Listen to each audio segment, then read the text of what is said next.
अल्हम्दुलिल्लाह वस्सलातु वस्सलाम अला रसूलिल्लाह व अला आलिहि व सहाबिहि अजमईन अम्मा बाद अऊज़ु बिल्लाहि मिनश शैतानिर रजीम बिस्मिल्लाहिर रहमानिर रहीम वमा खलक़तुल जिन्ना वल इंसा इल्ला लियअब्दुन बिस्मिल्लाहिर रहमानिर रहीम अल्लज़ी खलक़ल मौता वल हयाता लियब्लुवकुम अय्युकुम अहसनु अमला रब्बि इश्रह ली सदरी व यस्सिर ली अमरी वहलुल उक़दतम मिन लिसानी यफ़क़हू क़ौली। শ্রদ্ধেয় বিশেষজ্ঞগণ, বক্তাগণ, অতিথিবৃন্দ, শ্রদ্ধেয় গুরুজনেরা, প্রিয় ভাই ও বোনেরা এবং সেই লাখ লাখ দর্শক যারা টিভিতে বসে এই অনুষ্ঠানটা দেখছেন, আপনাদের স্বাগত জানাই ইসলামিক সম্ভাষণে। আসসালামু আলাইকুম ওয়া রাহমাতুল্লাহি ওয়া বারাকাতুহু। আল্লাহর দয়া, শান্তি এবং রহমত আপনাদের সবার উপরে বর্ষিত হোক। আজকে আমাদের এই 10 দিন ব্যাপী আন্তর্জাতিক কনফারেন্সের শেষ দিনে আমি আপনাদের সামনে শেষ লেকচারটা দিচ্ছি। আমার এই লেকচারের বিষয় হচ্ছে আমাদের এই জীবনের উদ্দেশ্যটা কি। আমাদের মধ্যে কতজন মানুষ আসলে এই ব্যাপারটা নিয়ে চিন্তা করেছেন যে আমাদের জীবনের উদ্দেশ্যটা কি? আমাদের মধ্যে কতজন এই ব্যাপারটা নিয়ে ভেবেছেন যে আমাদের এই অস্তিত্বের উদ্দেশ্যটা কি? আমরা এখানে কি করছি? এখানে কেন এসেছি? আসুন এবার এই ব্যাপারটা আমরা বিশ্লেষণ করে দেখি। আমি এখানে দর্শকদের অনুরোধ করব, আপনাদের মধ্যে কেউ যদি কখনো এটা চিন্তা করে থাকেন যে আপনার জীবনের উদ্দেশ্যটা কি, তাহলে দয়া করে হাত তোলেন। আমি জানতে চাচ্ছি এখানে দর্শকদের মধ্যে কতজন এটা নিয়ে চিন্তা করেছেন যে আমাদের জীবনের উদ্দেশ্যটা কি।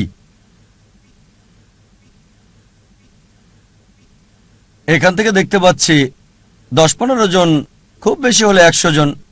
এখানে প্রায় 1 লাখ মানুষ আছেন। এটা 0.1%-এরও কম। অনেকে হয়তো হাত তুলতে লজ্জা পাচ্ছেন, তারপর এটা বলতে পারি যে এই মানুষের মধ্যে 0.1%-এরও কম এই ব্যাপারটা নিয়ে চিন্তা ভাবনা করেছেন যে আমাদের জীবনের উদ্দেশ্যটা কি। এখন আমাদের জীবনের উদ্দেশ্যটা কি এটা নিয়ে জানা খুবই কি জরুরি। আপনাদের আমি একটা উদাহরণ দিচ্ছি। মনে করেন একজন লোক হাঁটতে হাঁটতে একটা মোড়ের উপরে আসলো, তখন সে আরেকজনকে জিজ্ঞেস করলো, এই রাস্তাটা কোন দিকে গেছে ভাই? সেই পথিক বলল, আপনি কোথায় যেতে চান? লোকটা বলল, যে কোনো জায়গায়। তখন পথিক বলবে, যে কোনো পথে চলে যান, কোনো সমস্যা হবে না। এখানে এই লোকটার কোনো উদ্দেশ্য নেই। লোকটা যেসব কাজ করে তার সেই কাজগুলো কোনো পার্থক্য সৃষ্টি করে না, কারণ সে কোনো গন্তব্যে যায় না। আমাদের মধ্যে অনেকেই ঠিক এভাবেই জীবনযাপন করছেন। আপনাদের আরেকটা উদাহরণ দিচ্ছি। মনে করেন একজন বিল্ডার একটা বিল্ডিং বানাতে শুরু করলো। বিল্ডিং এর ভিত্তি বানানোর জন্য সে মাটিতে বড় একটা গর্ত তৈরি করলো। তাকে প্রশ্ন করা হলো, আপনার এই বিল্ডিংটা কত তলা পর্যন্ত হবে? সে বলল, আমি জানি না। বিল্ডিংটা কত স্কয়ার ফিট জুড়ে বানানো হচ্ছে? সে বলবে, চিন্তাই করিনি। সেই বিল্ডারের কোনো উদ্দেশ্যই নেই। একবার একজন লোক তার প্রতিবেশীকে বলল, আপনার কুকুরটা সব সময় গাড়ি দেখলে তার পিছনে ধাওয়া করে। ভাবছি এই কুকুরটা কখনো কি গাড়িটাকে ধরতে পারবে? প্রতিবেশী উত্তর দিল, কোনো গাড়িকে ধরতে পারবে কিনা সেটা নিয়ে ভাবছি না, আমি ভাবছি গাড়িটা ধরতে পারলে কুকুরটা তখন কি করবে। যে লোকটা বলছে কখনো ধরতে পারবে কিনা জানি না, সে বুঝতে পারছে না। আর প্রতিবেশী কুকুরটার মালিক, সে কিন্তু বুঝতে পারছে। গাড়িটাকে ধরতে পারলে সে কুকুরটা তখন কি করবে? এখানে কুকুরটার উদ্দেশ্যটা কি? দুর্ভাগ্যজনকভাবে আমাদের অনেকেই আমাদের জীবনটাকে এভাবেই পার করে দিচ্ছি, এই কুকুরটার মতোই। লোকজন গ্র্যাজুয়েশন করে, তাদের জিজ্ঞেস করবেন আপনি গ্র্যাজুয়েশন করছেন কেন? তারা কারণটা জানে না। কারণটা এই যে তারা গ্র্যাজুয়েট হতে চায়। গ্র্যাজুয়েশন শেষ করে আপনি কি করবেন? সে বলল আমি জানি না। আমাদের বেশিরভাগই জীবনটাকে পার করছি গন্তব্য ছাড়া লোকটার মতো, অথবা সেই কুকুরটার মতো যে গাড়িকে ধরতে পেছনে ছুটছে কোনো উদ্দেশ্য ছাড়াই। আমাদের অনেকেই আমরা না বুঝেই অন্য মানুষের উদ্দেশ্যকে নকল করি। কোন ছাত্রকে প্রশ্ন করবেন আপনি কমার্স পড়ছেন কেন? সে উত্তর দেবে কারণ আমার বন্ধু কমার্স পড়ছে। আবার অনেকেই বিভিন্ন অভিনেতা আর মডেলদের নকল করার চেষ্টা করে। তারা এটা না বুঝেই করে। একবার এক লোক গ্রাম থেকে বোম্বেতে আসলো বড়লোক হওয়ার জন্য। তাকে একবার প্রশ্ন করা হলো যে আপনি বোম্বেতে আসলেন কেন? সে তখন বলল আমি হিন্দি সিনেমায় দেখেছি অমিতাভ বচ্চন খুব গরিব ছিল, তারপর বোম্বেতে এসে এক রাতের মধ্যে অনেক বড়লোক হয়ে গেল। এজন্য আপনারা প্রায় দেখবেন বোম্বের আশেপাশের এলাকা থেকে লোকজন বোম্বেতে চলে আসে যাতে সে এক রাতে ধনী হয়ে যেতে পারে। এই কারণে আমরা দেখতে পাই বোম্বেতে বস্তির সংখ্যা বেড়েই যাচ্ছে। অনেক সময় আপনারা দেখবেন যে অভিনেতা আর মডেলরা ব্র্যান্ড অ্যাম্বাসাডর হয়, বিভিন্ন পণ্যের মার্কেটিংও করে। একজন একটা নতুন গাড়ি কিনলো, হুন্ডাই i10। তাকে প্রশ্ন করা হলো আপনি এই গাড়িটা পছন্দ করলেন কেন? Hyundai i10। সে বলল আমার প্রিয় অভিনেতা শাহরুখ খান, তার একটা হুন্ডাই i10 আছে। আমি জানি না যে শাহরুখ খান ওই অ্যাড ছাড়া আর কখনো হুন্ডাই i10-এ বসেছেন কি না। তিনি হয়তো চালান মার্সিডিজ অথবা BMW অথবা এরকম কিছু। আমার সন্দেহ তার i10 আছে কিনা। শাহরুখ খান মডেল হয়েছেন ঘড়ির, ট্যাগ হিওর ঘড়ির। তিনি ব্র্যান্ড অ্যাম্বাসেডর এই বিখ্যাত ট্যাগ হিওর ঘড়ির। আর আমরা দেখি যে অনেক ভক্তই তার এই ঘড়ি কিনে থাকে। এখন শাহরুখ খানের অভিনয়ের সাথে এই ট্যাগ হিওরের সম্পর্কটা কি? এই ট্যাগ হিওর ঘড়িটা কি তার অভিনয়ের ক্ষেত্রে কোনো সাহায্য করে যাচ্ছে? আমার তো মনে হয় শাহরুখ খান বিখ্যাত হওয়ার পরে এই ট্যাগ হিওর ঘড়ি পরেছেন। এরকম বিভিন্ন উপায়ে মিডিয়ায় পণ্যের মার্কেটিং করা হয়। আর দুর্ভাগ্যজনকভাবে আমরা অন্য মানুষকে নকল করার চেষ্টা করি, বেশিরভাগ সময় কিছু না বুঝেই। মনে করেন একজন ধনী লোক একটা টেক্সটাইল মিল কিনলো। প্রশ্ন করা হলো আপনি এই টেক্সটাইল মিল কিনলেন কেন? সেই লোক বলল যে আমি খোঁজ খবর নিয়ে জানতে পেরেছি টেক্সটাইল ব্যবসায় অনেক বেশি লাভ করা যায়। তারপর জিজ্ঞেস করা হলো আপনার কাছে কি কোনো ভালো রিপোর্ট আছে? সে বলল না। ব্যবসা দেখাশোনার জন্য কি কাউকে ঠিক করেছেন? কাউকে সেই কোম্পানির চিফ এক্সিকিউটিভ অফিসার কি বানিয়েছেন? সে বলল না। এখানে কত % লাভ করতে চান? আমি জানি না। তারপর কাঁচামাল কোথা থেকে কিনবেন? ওটা তো চিন্তা করিনি। আপনি টেক্সটাইল বিক্রি করবেন কোথায়? সে বলল জানি না। আপনার কি মনে হয় এই মিল মালিক টেক্সটাইল ব্যবসায় কোনো লাভ করতে পারবে? আবার ধরেন আরেকজন লোক, তার একটা উদ্দেশ্য। তার উদ্দেশ্য হচ্ছে পৃথিবীর সেরা বিজ্ঞানী হওয়া। সে কি করলো? সে তখন পৃথিবীর প্রথম মানুষ আদম আলাইহিস থেকে শুরু করে এ পর্যন্ত মানুষের ইতিহাস পড়ল। এভাবে অনেক পড়াশোনা করে জানতে পারলো যে পৃথিবীর ইতিহাসে এ পর্যন্ত সবচেয়ে সেরা বিজ্ঞানী স্যার আইজ্যাক নিউটন। আর এই কথাটা সঠিক। এটা জানার পর সে কি করলো? নিউটনের মতো হওয়ার জন্য সে মাথার চুল লম্বা রাখতে লাগলো, আইজ্যাক নিউটনের মতো কার্লি। তারপর জুতা পরতে লাগলো তার মতো। তারপর সে জামা কাপড়ও পরতে লাগলো। সেই লোক কি নিউটনের মতো বিজ্ঞানী হতে পারবে? তার একটা উদ্দেশ্য আছে, তবে প্ল্যানিংটা হচ্ছে ভুল। প্ল্যানিং অবশ্যই আছে, সে বিজ্ঞানীদের নিয়ে পড়াশোনাও করেছে, কিন্তু প্ল্যানিংটা ছিল ভুল।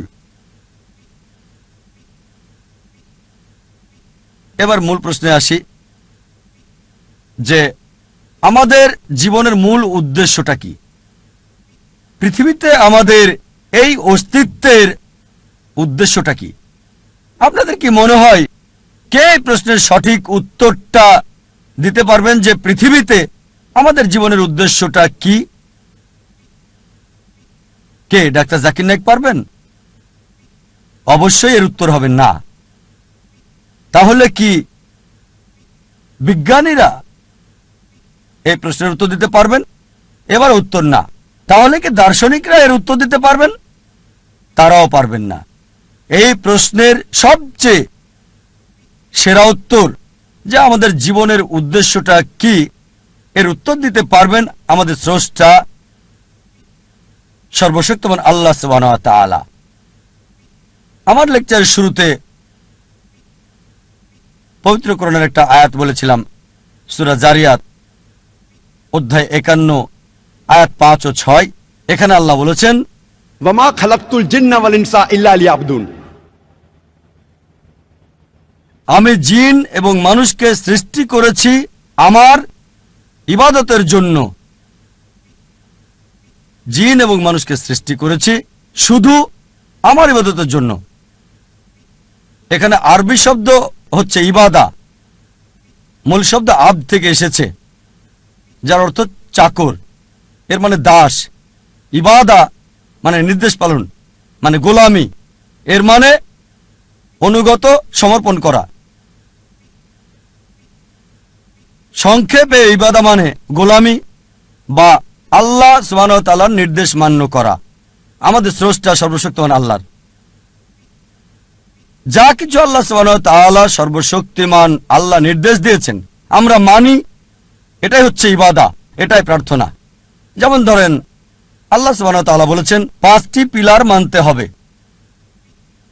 যদি তাওহীদে বিশ্বাস করেন যে কোনো উপাস্য নেই আল্লাহ ছাড়া, তাহলে ইবাদত করছেন, আপনি আল্লাহর উপাসনা করছেন। যদি প্রার্থনা করেন, সালাহ আদায় করেন, আপনি ইবাদত করছেন, আল্লাহ সুবহানাহু ওয়া তাআলার উপাসনা করছেন। যদি যাকাত দেন, বাধ্যতামূলক দান, ইবাদত করছেন, আল্লাহ সুবহানাহু ওয়া তাআলার উপাসনা করছেন। যদি রোজা রাখেন, ইবাদত করছেন, আল্লাহ সুবহানাহু ওয়া তাআলার উপাসনা করছেন। আল্লাহ কোরআনে বলেছেন যে প্রতিবেশীর হক আদায় করতে হবে, তাই যদি প্রতিবেশীর হক আদায় করেন, যেহেতু কোরআন বলছে সূরা মাউন অধ্যায় 107 আয়াত 7, তাহলে ইবাদত করছেন, আল্লাহ সুবহানাহু ওয়া তাআলার উপাসনা করছেন।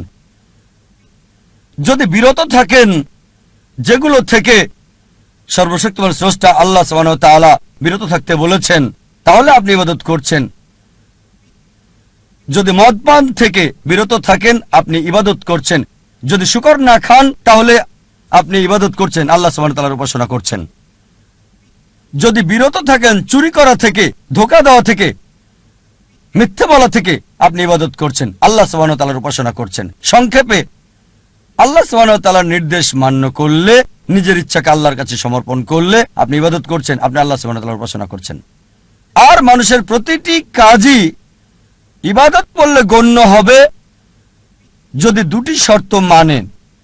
এক নম্বর হচ্ছে কাজটি করা হবে কেবলমাত্র আমাদের স্রষ্টা আল্লাহ সুবহানাহু ওয়া তাআলার সন্তুষ্টির জন্য। 2 নম্বর হচ্ছে কাজটি করা হবে সুন্নাহ অনুসারে, সর্বশেষ এবং চূড়ান্ত নবী মুহাম্মদ সাল্লাল্লাহু আলাইহি সাল্লাম যেভাবে করেছেন। যদি আপনার কাজে এই দুটো বিষয় থাকে, প্রতিটি কাজই ইবাদতের অন্তর্ভুক্ত হয়ে যাবে, প্রার্থনা বলে গণ্য হবে।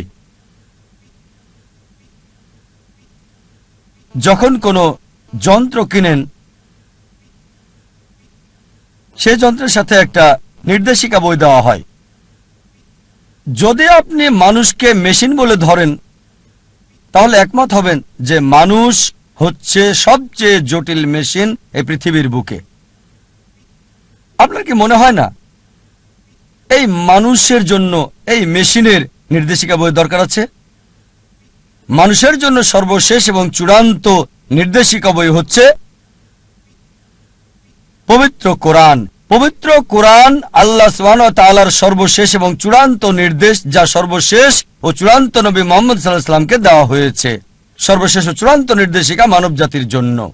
কোনটা করবে আর করবে না, কিভাবে একজন মানুষ জীবনযাপন করবে, তা দেওয়া আছে এই নির্দেশিকা বই পবিত্র কোরআনে।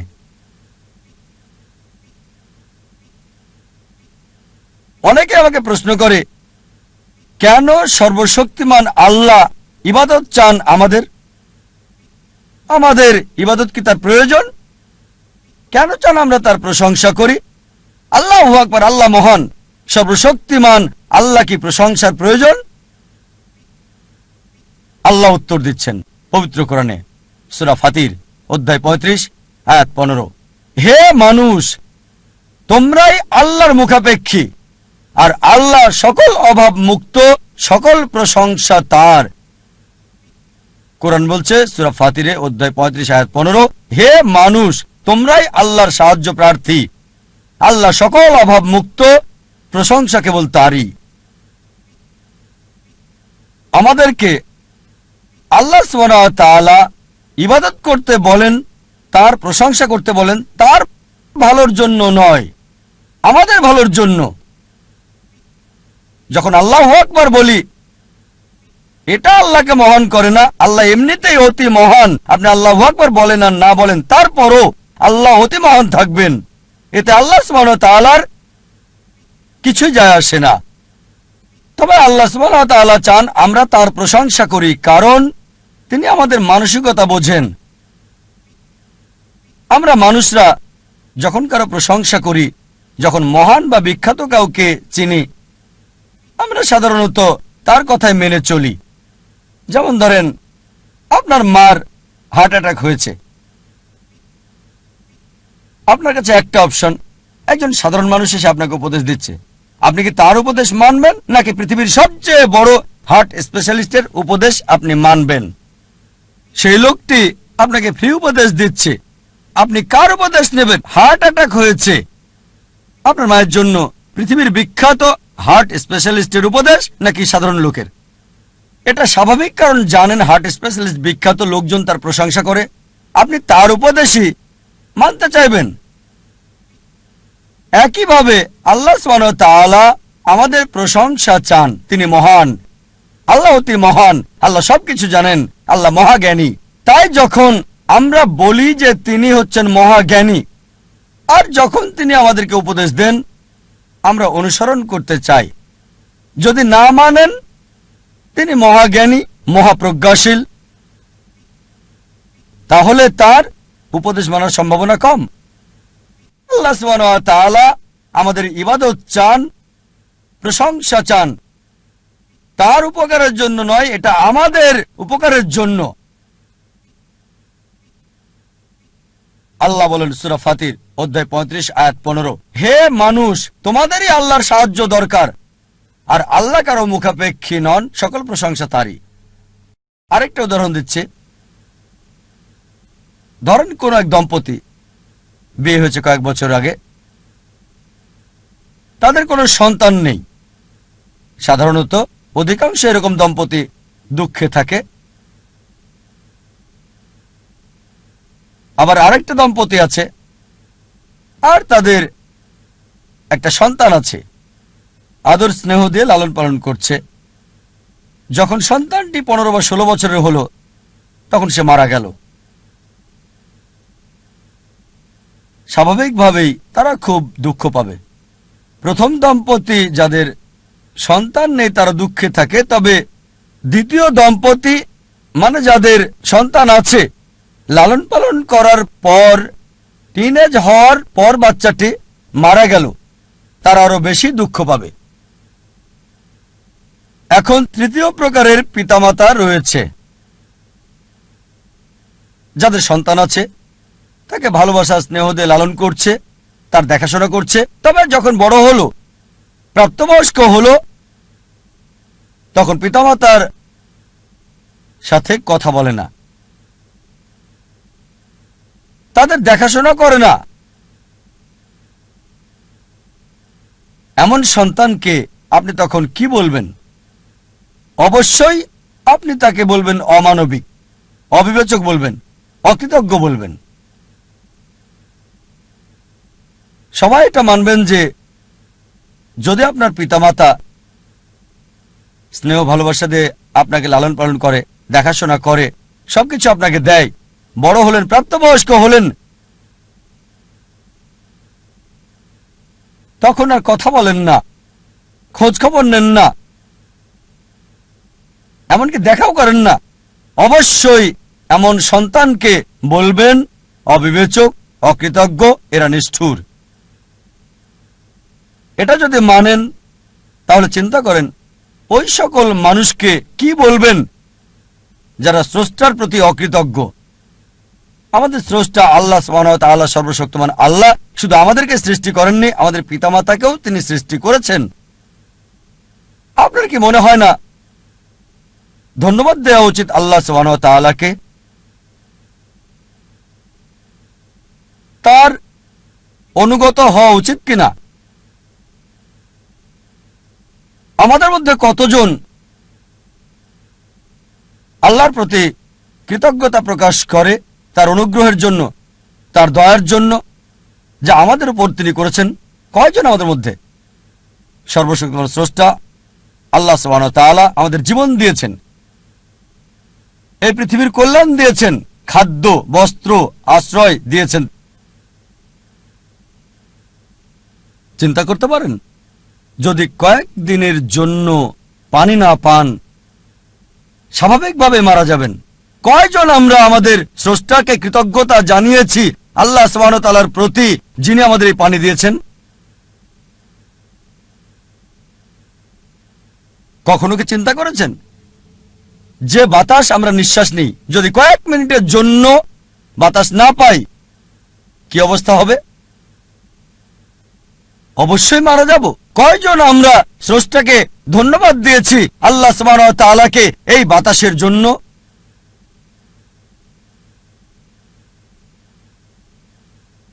আল্লাহ বলেন কোরআনে, সূরা ইব্রাহিম অধ্যায় 14 আয়াত 34, যদি তুমি গণনা করো এই নিয়ামত আল্লাহ তাআলার, গুণে শেষ করতে পারবে না। আর মানুষ আসলেই অবিবেচক, অকৃতজ্ঞ। আল্লাহ কোরআনে বলেন সূরা আদিয়াত অধ্যায় 100 আয়াত 6, ইন্নাল ইনসানা লিরাব্বিহি লাকানুদ। বস্তুত মানুষ তার প্রতিপালকের প্রতি বড়ই অকৃতজ্ঞ। আল্লাহ অনেক জায়গায় বলেছেন যে বস্তুত মানুষ তার রবের প্রতি অকৃতজ্ঞ। আল্লাহ সুবহানাহু ওয়া তাআলা আমাদের প্রশংসা আর উপাসনা চান তার নিজের জন্য নয়, আমাদের কল্যাণের জন্যই, মানুষের কল্যাণের জন্য। চিন্তা করেন যখন আল্লাহ সুবহানাহু ওয়া তাআলা দেখেন যে আপনি তার উপদেশ মানছেন, এটা সৃষ্টির কল্যাণ করছে, তিনি খুশি হন। যেমন ধরেন একজন ডাক্তার ফ্রি চিকিৎসা দিচ্ছেন, তিনি ফ্রি উপদেশ দিচ্ছেন গরিব রোগীদের। এবার দেখেন যদি সেই রোগী ডাক্তারের দেওয়া পরামর্শ না মানে, ডাক্তারের কেমন লাগবে? আর যদি ডাক্তারের উপদেশ মানে, এতে ডাক্তারের উপকার হবে না, কারণ তিনি ফি দিচ্ছেন। উপকার হবে আপনার।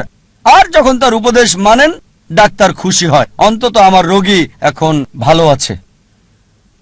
আল্লাহ সুবহানাহু ওয়া তাআলা ডাক্তারেরও ডাক্তার, বড় ডাক্তার। বলা হয়েছে হুয়া শাফি, তিনি সুস্থ করেন। যখনই তার উপাসনা করেন, তার আদেশ মানেন, আল্লাহ সুবহানাহু ওয়া তাআলা খুশি হন, কারণ যখনই তার প্রশংসা করেন, আদেশ মানেন, এটা তার সৃষ্টির জন্য ভালো, মানব জাতির জন্য ভালো, এটা আল্লাহ সুবহানাহু ওয়া তাআলাকে খুশি করে। আল্লাহ এজন্য খুশি হন না যে উপাসনা করছেন, প্রশংসা করছেন, তিনি খুশি হন কারণ এটা মানব জাতির উপকার করছে তার সৃষ্টির। এমনকি যখন পাপ করেন, অপরাধ করেন, পরক্ষণে অনুতপ্ত হন, তার কাছে ক্ষমা প্রার্থনা করেন, আল্লাহ সুবহানাহু ওয়া তাআলা সাথে সাথে ক্ষমা করে দেন। আল্লাহ কোরআনে অনেক জায়গায় বলেছেন ওয়াল্লাহু গফুরুর রহিম, আর আল্লাহ অতি ক্ষমাশীল, অতি দয়ালু। অনেক জায়গায় বলেছেন, সূরা নিসা অধ্যায় 4 আয়াত নাম্বার 25, সূরা মাইদা অধ্যায় 5 আয়াত নাম্বার 74, সূরা হিজর অধ্যায় 15 আয়াত 49, সূরা নাহল অধ্যায় 16 আয়াত 119, সূরা আল জুমার অধ্যায় 39 আয়াত 53, সূরা বুরুজ অধ্যায় 85 আয়াত 14। ওয়াল্লাহু গফুরুর রহিম, নিশ্চয় আল্লাহ অতি ক্ষমাশীল, পরম দয়ালু। যদিও তাকে মানছেন না, তাকে অমান্য করছেন, তার আদেশ মানছেন না, যখনই অনুতপ্ত হবেন, আল্লাহর কাছে তওবা করবেন, আল্লাহ মাফ করে দেবেন আর খুশি হবেন। তিনি খুশি হন যে আপনি ভুল করেছেন, এই মানুষ তো আমরা তারই সৃষ্টি, তিনি ক্ষমা করবেন। আল্লাহ কোরআনে বলেছেন সূরা নিসা অধ্যায় 4 আয়াত 48 এবং সূরা নিসা অধ্যায় 4 আয়াত 116, যদি আল্লাহ চান যে কোনো গুনাহ ক্ষমা করবেন, তবে শিরক করার গুনাহ, আল্লাহর সাথে শরীক করা, আল্লাহর সাথে অংশীদার করা, আল্লাহ কখনোই ক্ষমা করবেন না। যদি কেউ শিরক করে থাকে, তার সাথে কাউকে অংশীদার করে, সে সবচেয়ে জঘন্য পাপ করেছে। তাই আল্লাহ সুবহানাহু ওয়া তাআলা চাইলে যে কোনো গুনাহ ক্ষমা করবেন, তবে শিরক ছাড়া। যদি মুশরিক হয়ে মারা যান, যদি আল্লাহর সাথে শরীক করে কাউকে মারা যান আর মৃত্যুর আগে তওবা না করে যান, যদি ক্ষমা না চান, আল্লাহ কখনোই ক্ষমা করবেন না। তাই সবচেয়ে বড় একটা পাপ, যেটা থেকে মানব জাতিকে বেঁচে থাকতে হবে, এক নম্বর হচ্ছে শিরক, আল্লাহ সুবহানাহু ওয়া তাআলার সাথে শরীক করা, সর্বশক্তিমান আল্লাহর সাথে অংশীদার করা। লোকজন প্রায় জিজ্ঞেস করে, আমরা বুঝলাম আল্লাহ মানুষ সৃষ্টি করেছেন ইবাদতের জন্য, তবে মানব জাতির আলাদা আর বিশেষত্বই বাকি, কেন আমাদের সৃষ্টি করেছেন? মানব জাতি হচ্ছে আল্লাহ সুবহানাহু ওয়া তাআলার অদ্বিতীয় সৃষ্টি, আল্লাহ সুবহানাহু ওয়া তাআলার সেরা সৃষ্টি।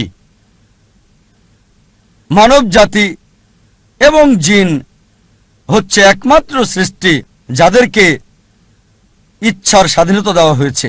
আল্লাহ সুবহানাহু ওয়া তাআলার সকল সৃষ্টি তাদের ইচ্ছাকে সমর্পণ করেছে সর্বশক্তিমান আল্লাহর কাছে। আল্লাহ সুবহানাহু ওয়া তাআলার কাছে তাদের ইচ্ছা স্বাধীনতা নেই, তারা আল্লাহকে 100% মানে, তাদের কোনো পছন্দ নেই।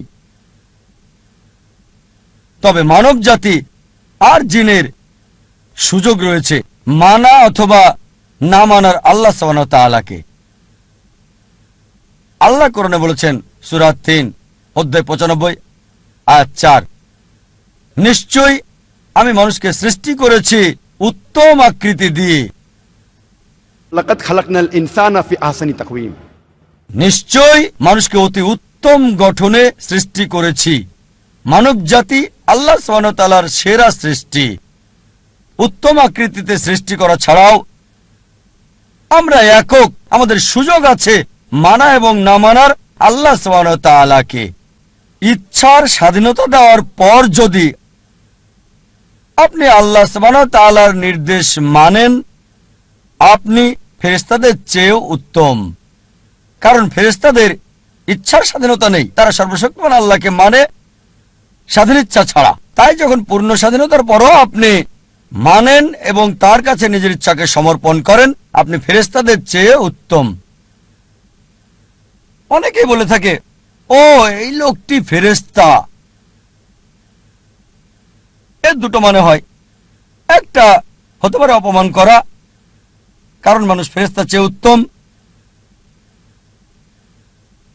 আবার এর মানে হতে পারে আপনি মানুষ, আপনাকে স্বাধীন ইচ্ছা দেওয়া হয়েছে, আর আপনি আল্লাহর নির্দেশ মানছেন ফেরেশতাদের মতো, এটাই আপনাকে শ্রেষ্ঠ করেছে। একজন মানুষ ফেরেশতার মতো আল্লাহকে মানছে, এটাই তার মর্যাদা বৃদ্ধি করে দেয়। আর যদি আল্লাহ সুবহানাহু ওয়া তাআলাকে অমান্য করেন, যদি তার নির্দেশ না মানেন, তাহলে আপনি শয়তানের সহযোগী হচ্ছেন, শয়তান হয়ে যাচ্ছেন। তাই মানুষের পছন্দের সুযোগ আছে। আল্লাহ সুবহানাহু ওয়া তাআলার নির্দেশ মেনে ফেরেশতাদের চেয়ে উত্তম হতে পারে, আর অমান্য করে শয়তান হতে পারে। পছন্দ আপনার।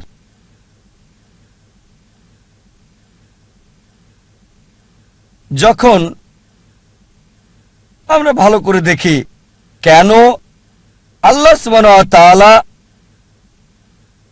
আমাদের সৃষ্টি করেছেন, এর কারণ আমরা সৃষ্টির সেরা। আমাদের সুযোগ আছে আল্লাহকে মানার এবং না মানার সুযোগ। যদি মানেন ফেরেশতাদের চেয়ে উত্তম, যদি না মানেন শয়তান হয়ে যাবেন।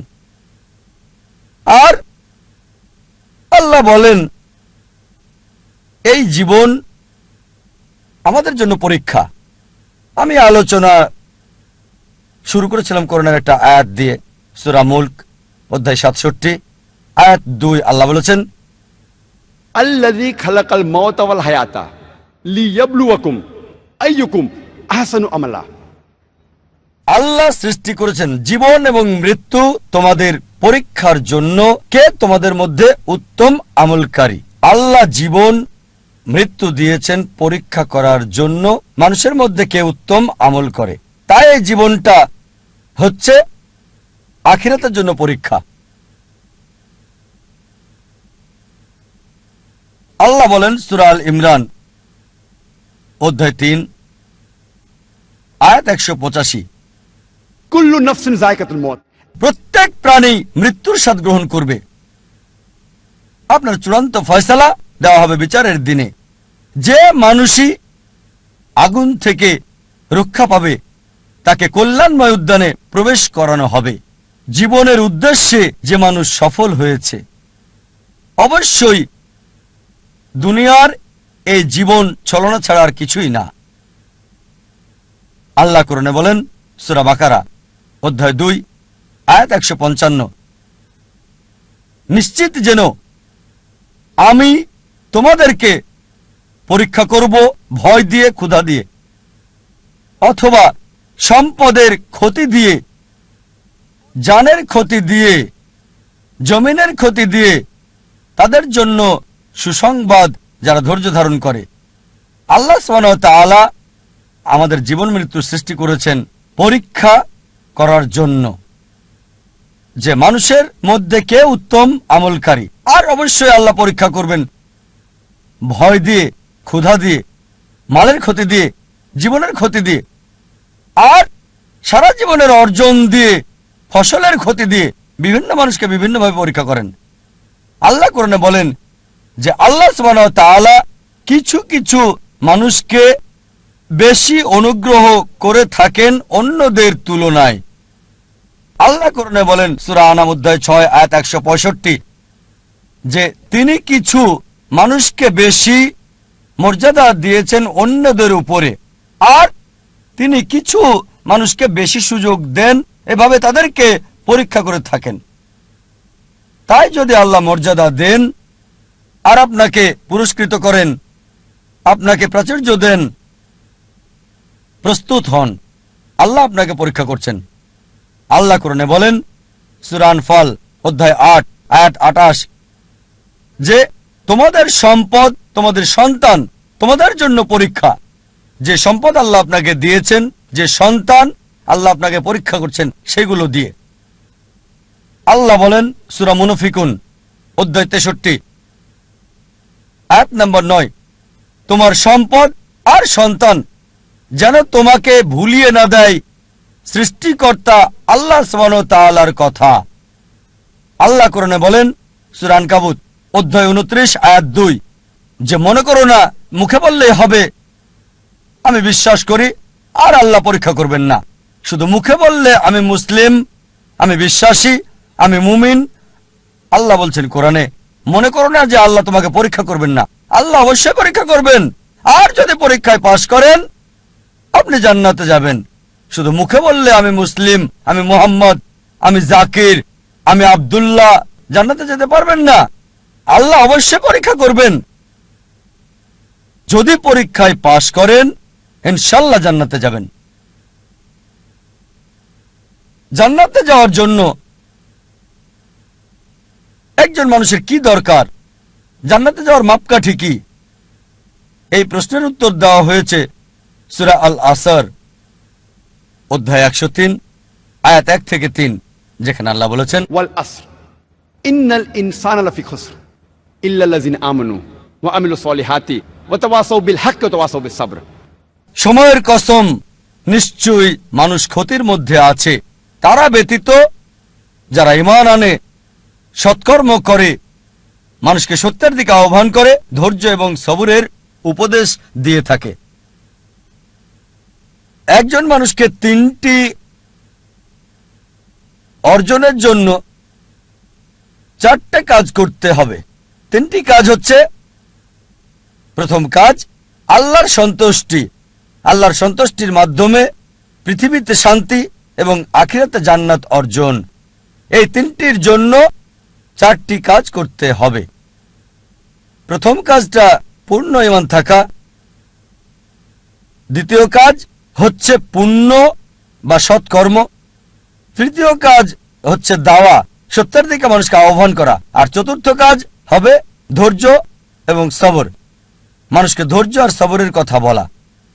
যে কোনো মানুষকে আল্লাহর সন্তুষ্টি অর্জন করতে হলে, দুনিয়াতে কল্যাণ চাইলে এবং বেহেশতে যেতে চাইলে তার ঈমান থাকতে হবে, খাঁটি ঈমান। তার থাকতে হবে আমালে সালিহাত, সৎকর্ম, খোদাভীরুতা, থাকতে হবে ওয়া তাওয়াসসাউ বিল হক, করতে হবে ওয়া তাওয়াসসাউ বিল হক, মানুষকে সত্যের দিকে ডাকা মানে সত্য প্রচার। আর ওয়া তাওয়াসসাউ বিস সাবর, মানুষকে ধৈর্য আর সবরের দিকে আহ্বান করবে। এই 3টি পাওয়ার জন্য আপনাকে 4টি মানতে হবে।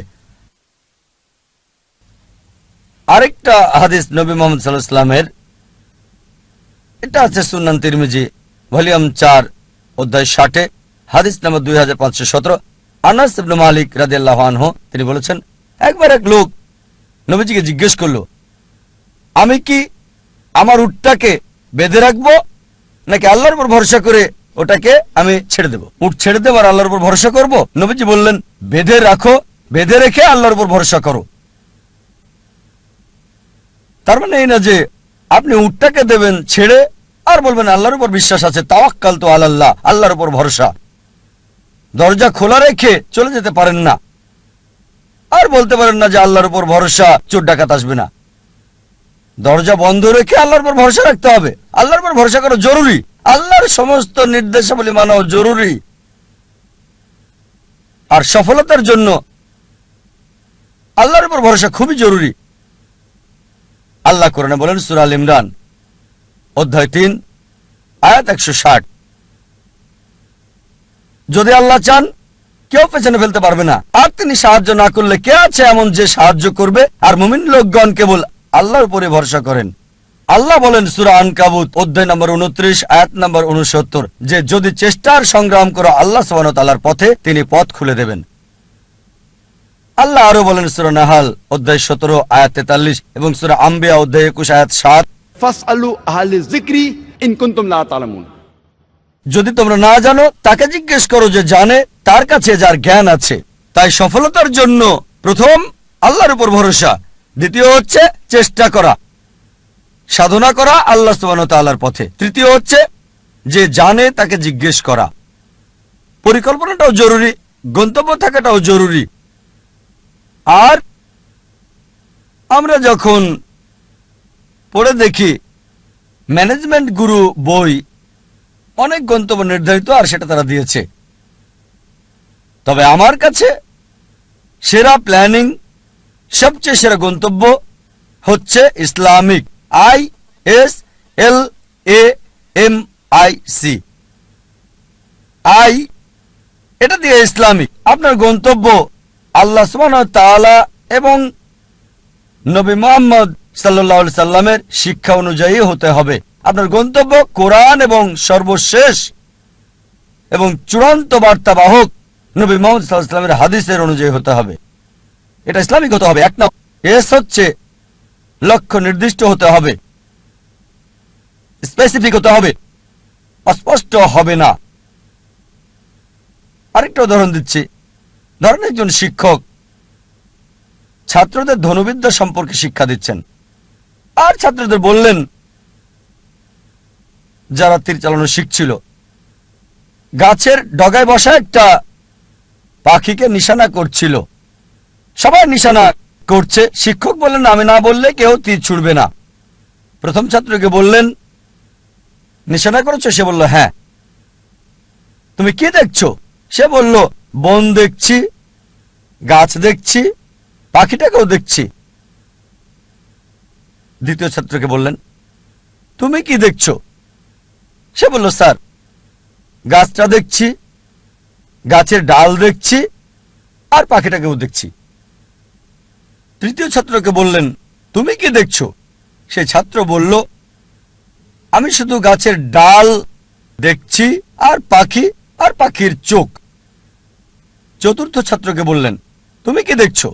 সেই ছাত্র বলল স্যার আমি শুধু চোখ দেখছি আর অন্য কিছুই দেখছি না। শিক্ষক বললেন এবার তীর ছুঁড়ে দাও, আর তীরটা পাখিটার চোখে গিয়ে লাগলো।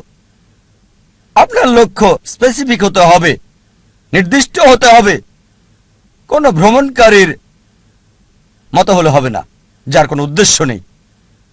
কুকুরটার মতো না, যে গাড়ির পেছনে ছুটছে উদ্দেশ্য ছাড়া। তৃতীয় বিষয় এল দিয়ে বোঝাচ্ছে এটা লাভজনক হতে হবে। প্রথমত পরকালের জন্য লাভজনক হতে পারে আখিরাতে, আবার এটা আমাদের জন্য সমানভাবে লাভজনক হতে পারে এই পৃথিবীতেও। তবে গুরুত্ব হচ্ছে আখিরাত। আল্লাহ কোরআনে বলেন সূরা বাকারা অধ্যায় 2 আয়াত 201, রব্বানা আতিনা ফিদ দুনিয়া হাসনাতাও ওয়া ফিল আখিরাতি হাসনাতাও ওয়া কিনা আযাবান নার। হে আল্লাহ আমাদের কল্যাণ দাও দুনিয়া এবং আখিরাতের, আর দোজখের আগুন থেকে রক্ষা করো। সুতরাং লাভজনক হতে হবে, উপকার থাকতে হবে, প্রথমত পরকালের, তারপর এই দুনিয়া। তবে বেশি গুরুত্ব হচ্ছে আখিরাতের, তারপর দুনিয়ার। এমন যেন না হয় যে দুনিয়ার লাভ আখিরাতের লাভকে নষ্ট করে দেবে। চতুর্থ হচ্ছে এ দিয়ে তীক্ষ্ণ বোঝাবে, যথাযথ হতে হবে, সঠিক হতে হবে, লক্ষ্য সুতীক্ষ্ণ যথাযথ হবে। এম হচ্ছে পরিমাপ, লক্ষ্যটা পরিমাপযোগ্য হতে হবে। পরিমাপযোগ্য হতে হবে, নির্দিষ্ট হতে হবে। নির্দিষ্ট হওয়ার পর এর একটা সীমা থাকতে হবে। যেমন ধরেন একজন নির্মাতা বলল আমি পৃথিবীর সবচেয়ে উঁচু দালান তৈরি করতে চাই। লক্ষ্য নির্দিষ্ট, তবে সীমা নির্ধারণের জন্য সে জরিপ চালাবে পৃথিবীর সবচেয়ে উঁচু দালান কোনটি। আর সে জানল বুর্জ আল খলিফা, এর উচ্চতা 828 মিটার নির্দিষ্ট। এখন তার লক্ষ্য হচ্ছে তাকে এমন দালান বানাতে হবে যেটার উচ্চতা 828 মিটার চেয়ে বেশি। এটা হচ্ছে নির্দিষ্ট আর পরিমাপযোগ্য। যদি পরিমাপযোগ্য হয় মনিটর করা যাবে কতটুকু তৈরি করেছেন, আপনার লক্ষ্যের কতটুকু কাছে গেছেন আপনি। এরপর হচ্ছে নিয়ত।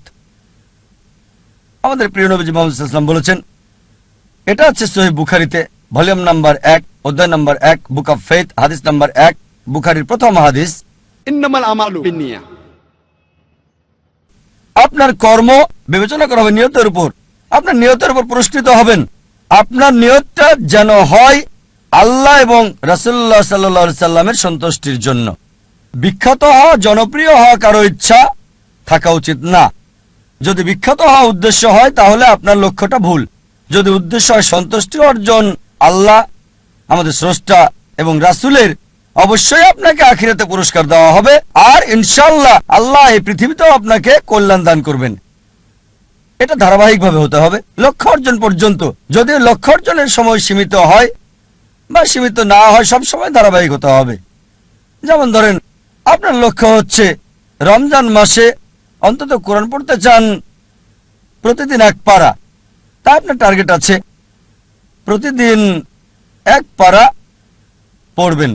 এভাবে ধারাবাহিক প্রতিদিন রমজান মাসে কোরআনের এক পারা করে আপনি পড়েন, রমজান শেষে পুরো কোরআন হবে শেষ অন্তত একবার। যদি সময় সীমিত না হয়, হয়তো বলতে পারেন আমি প্রতিদিন করে পড়তে চাই, একটা টার্গেট সেট করলেন, প্রতিদিন পড়বেন আধা পারা বা হতে পারে এক পারা, এভাবে শুরু করলেন। যখন আপনি শুরু করলেন এই পড়াটা আধা পারা বা এক পারা একদিনে, আর জীবনের শেষ দিন পর্যন্ত এভাবে ধারাবাহিক হলেন, আমাদের প্রিয় নবীজি মুহাম্মদ সাল্লাল্লাহু আলাইহি ওয়াসাল্লাম বলেছেন, এটা আছে সহিহ মুসলিম ভলিউম 1 বুক অফ সালাহ অধ্যায় 272 হাদিস নম্বর 1711। তিনি বলেছেন যে এক লোক নবীজির কাছে বলল,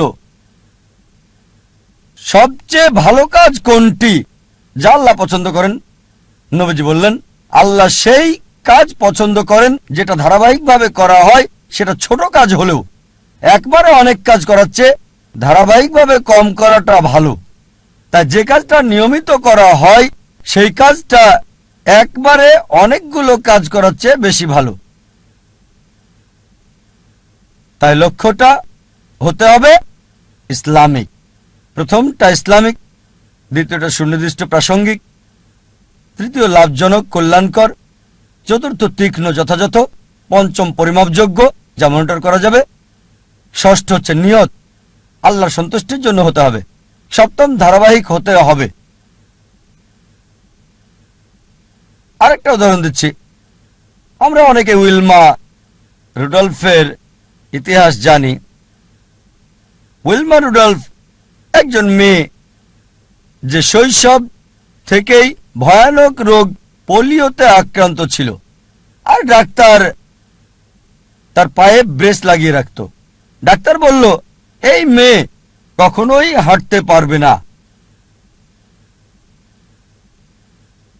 তার মা তাকে উৎসাহ দিত আর বলতো, উইলমা তুমি যা করতে চাও তাই তুমি করতে পারো। এভাবে মা মেয়েকে উৎসাহ দিত। উইলমার বয়স যখন 9, তখন পায়ের ব্রেস খুলে ফেলে সে পৃথিবীর দ্রুততম মানবী হতে চায়। এটা ছিল তার ইচ্ছা, ছিল তার লক্ষ্য। 9 বছর বয়সে ব্রেস খুলে ফেলার পর 13 বছর বয়সে জীবনের প্রথমবারের মতো দৌড়ে অংশগ্রহণ করল সে, এবং পরাজিত, সবার শেষ অবস্থান। তবে তারপরও সে ধারাবাহিক চেষ্টা চালিয়ে যাচ্ছে, হেরে যাচ্ছে, আবার চেষ্টা করছে। একসময় অলিম্পিকে খেলার যোগ্যতা সে অর্জন করেছে। এটা বাস্তব গল্প, কোনো বানানো গল্প না, মনোরঞ্জনের গল্প না। যখন অলিম্পিকে খেলতে আসলো 1960 সালের অলিম্পিকে মহিলাদের 100 মিটার দৌড়ে সে প্রথম হয়েছিল, স্বর্ণপদক পেল।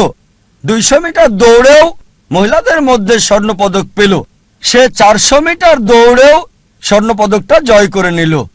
100 গুণ 4 মহিলাদের মধ্যে 1960 সালের অলিম্পিকে সে 3টি সোনা জিতেছিল এবং ইতিহাস রচনা করেছিল।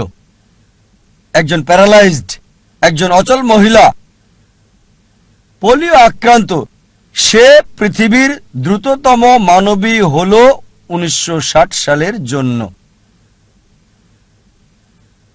আমরা দেখলাম যে উইলমা লক্ষ্য স্থির করেছে। আর যদি ম্যানেজমেন্ট গ্রুপ বই পড়েন, এই বিষয়গুলো তাতে আছে। স্মার্ট গোল বইয়ে আছে, বিস্তারিত আমি বলছি না। তবে চলুন দেখি সে কতটুকু মূল টার্গেট পূর্ণ করেছে ইসলামিক ভাবে। প্রথম হচ্ছে লক্ষ্যটাকে ইসলামিক ছিল, লক্ষ্যটাকে কোরআন সুন্নাহ অনুযায়ী ছিল। তার ব্যক্তিগত জীবন জানি না, তবে এটা জানি সে মুসলিম না। স্রষ্টার জন্য করেছিল কিনা সেটাও জানি না। দ্বিতীয় হচ্ছে লক্ষ্যটাকে নির্দিষ্ট, হ্যাঁ নির্দিষ্ট। সে পৃথিবীর দ্রুততম মানবী হতে চেয়েছে।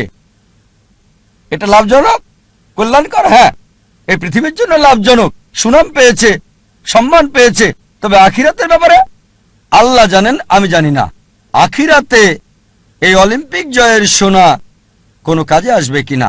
যদি না তা করা হয় আল্লাহ সুবহানাহু ওয়া তাআলার সন্তুষ্টির জন্য। এটা কি সুতীক্ষ্ণ এবং যথাযথ ছিল? হ্যাঁ ছিল। এটা পরিমাপযোগ্য ছিল কি? হ্যাঁ। সে জানতো কে বিশ্বের দ্রুততম মানবী। সময়টা হয়তো 9 সেকেন্ড, 10 সেকেন্ড বা 11 সেকেন্ড ছিল, পরিমাপযোগ্য ছিল। আর সে চর্চা করলো, লক্ষ্য অর্জন করলো। তারপর নিয়তটা কি ছিল? সুনাম অর্জন করা। অবশ্যই তা পেয়েছে। আল্লাহকে খুশি করা উদ্দেশ্য ছিল কিনা আমার সন্দেহ। তারপর ধারাবাহিকতা ছিল। হ্যাঁ, ধারাবাহিক ছিল, নিয়মিত চর্চা করেছে, যদিও হেরেছে অনেকবার, জয় করল পৃথিবীর দ্রুততম মানবী। আপনাদের আরেকটা উদাহরণ দিচ্ছি লক্ষ্য নির্ধারণের। ভিন্নতা দেখে একজন মানুষের উদাহরণটা বলছি আপনাদের। একজন মানুষ যার সম্বল ছিল সামান্য, কিন্তু তিনি লক্ষ্যের চূড়ায় পৌঁছেছেন। যে মানুষ, যে ব্যক্তিটি আমার জীবনকে বদলে দিয়েছেন, শরীরের ডাক্তার থেকে আত্মার ডাক্তার করেছেন, আমি নিশ্চিত আপনারা তাকে চেনেন। তিনি হচ্ছেন শেখ আহমেদ দিদাত। চলুন তার লক্ষ্য নির্ধারণ দেখি। শেখ আহমেদ দিদাত, যদি আপনারা তার জীবনী পড়েন তাহলে দেখবেন যে পড়ালেখা করেছেন 6ষ্ঠ শ্রেণী পর্যন্ত মাত্র। তার কারণ ছিল সাংসারিক অভাব। বাধ্য হয়ে পড়ালেখা ছেড়ে দেন তিনি। 6ষ্ঠ শ্রেণী পাশ করার পর লেখাপড়া ছাড়তে বাধ্য হলেন।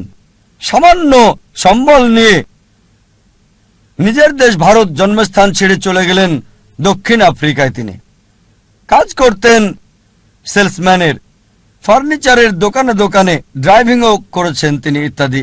আর দক্ষিণ আফ্রিকায় থাকাকালীন তিনি নিয়মিত খ্রিস্টান মিশনারিদের বিড়ম্বনা শিকার হতেন, যারা বলতো ইসলাম একটা অনুপযোগী ধর্ম, নির্দয় ধর্ম। তারা ইসলামকে আক্রমণ করত। আর যেহেতু হ্যারাসমেন্টের শিকার, তার মনে একটা ইচ্ছা আসলো, ইসলামের বিরুদ্ধে সব অভিযোগের আমি উত্তর দিতে চাই সেই সব খ্রিস্টান মিশনারিদের। এই খ্রিস্টান মিশনারিদের ইসলামের বিরুদ্ধে বলার উপযুক্ত জবাব দিতে চাই। চিন্তা করেন, 6ষ্ঠ শ্রেণী পর্যন্ত পড়া একজন মানুষ। তবে অবশ্যই আল্লাহর উপর ভরসা ছিল। তিনি চেষ্টা করেছেন। একটা বই তাকে বেশ নাড়া দিয়েছিল। ঘরের মধ্যে ময়লা জমে থাকা একটা বই, এই বইটা তাকে নাড়া দিয়েছে, যেটার নাম ইজারুল হক, সত্যের প্রকাশ, লেখক মাওলানা রহমতুল্লাহ কিরানবী। আর ওই বইয়ে লক্ষ্যের নির্দেশনা পান। এভাবে শুরু করেছিলেন আর 40 বছর ধরে সংগ্রাম করেছেন। তিনি চ্যালেঞ্জ করেছেন খ্রিস্টান ধর্মের রথী মহারথীদের। চিন্তা করেন, 6 পাস একজন মানুষ 40 বছর সংগ্রাম করেছেন, পৃথিবীর সেরা খ্রিস্টানদের সাথে চ্যালেঞ্জ করেছেন। এমন একটা ঘটনা 1986 সালে তিনি বিতর্ক করেছিলেন পাদ্রী জিমি সোয়াগাটের সাথে। আর 80-র দশকে এই জেমি সোয়াগাট ছিল 1 নাম্বার, সবচেয়ে ক্ষমতাধর, সবচেয়ে বিখ্যাত খ্রিস্টান টিভি বিতার্কিক। তার বিতর্কের কয়েক সপ্তাহ আগে শেখ দিদাতের এক ভক্ত বলল, শেখ আহমেদ দিদাত, আমি আপনার ভক্ত, আপনাকে একটা উপদেশ দিচ্ছি। এই জেমি সোয়াগাটকে আমি চিনি, তার সম্পর্কে আমি জানি। তার সাথে বিতর্ক করবেন না, আপনাকে হাসির পাত্র বানাবে আর ফু দিয়ে উড়িয়ে দেবে। চিন্তা করেন, একজন ভক্ত আহমেদ দিদাতকে উপদেশ দিচ্ছে জেমি সোয়াগাটের সাথে ডিবেট না করার জন্য। আমি তাকে চিনি, আপনাকে হাসির পাত্র বানাবে আর ফু দিয়ে উড়িয়ে দেবে। যে লোক সবচেয়ে বিখ্যাত টিভি ব্যক্তিত্ব, টেলিভিশনের মালিক, যার বাজেট ছিল দৈনিক $1 মিলিয়ন বেশি সুনাম অক্ষুণ্ণ রাখার জন্য। আমাদের শেখ আহমেদ দিদাত মাশাআল্লাহ তার সাথে আল্লাহ ছিলেন। তিনি ইউএসএতে গেলেন, ওই খ্রিস্টান মিশনারির শহরে, সে যে দেশে খুবই বিখ্যাত।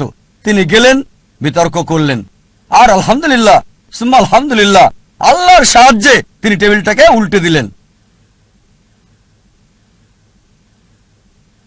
চিন্তা করেন, একজন মানুষ সামান্য পুঁজি নিয়ে, স্কুলও পাশ করেননি, গ্র্যাজুয়েশন তো দূরের কথা, চ্যালেঞ্জ করেছেন খ্রিস্টান সম্প্রদায়ের প্রধান নেতাদেরকে। তারপর থেকে তিনি সবচেয়ে বড় বাধা বিশ্ব খ্রিস্টান নেতাদের জন্য, খ্রিস্টান মিশনারিদের জন্য। একা একজন মানুষ, শেখ আহমেদ দিদাত, আল্লাহ সুবহানাহু ওয়া তাআলার সাহায্যে সমগ্র খ্রিস্টানদের চ্যালেঞ্জ করেছেন।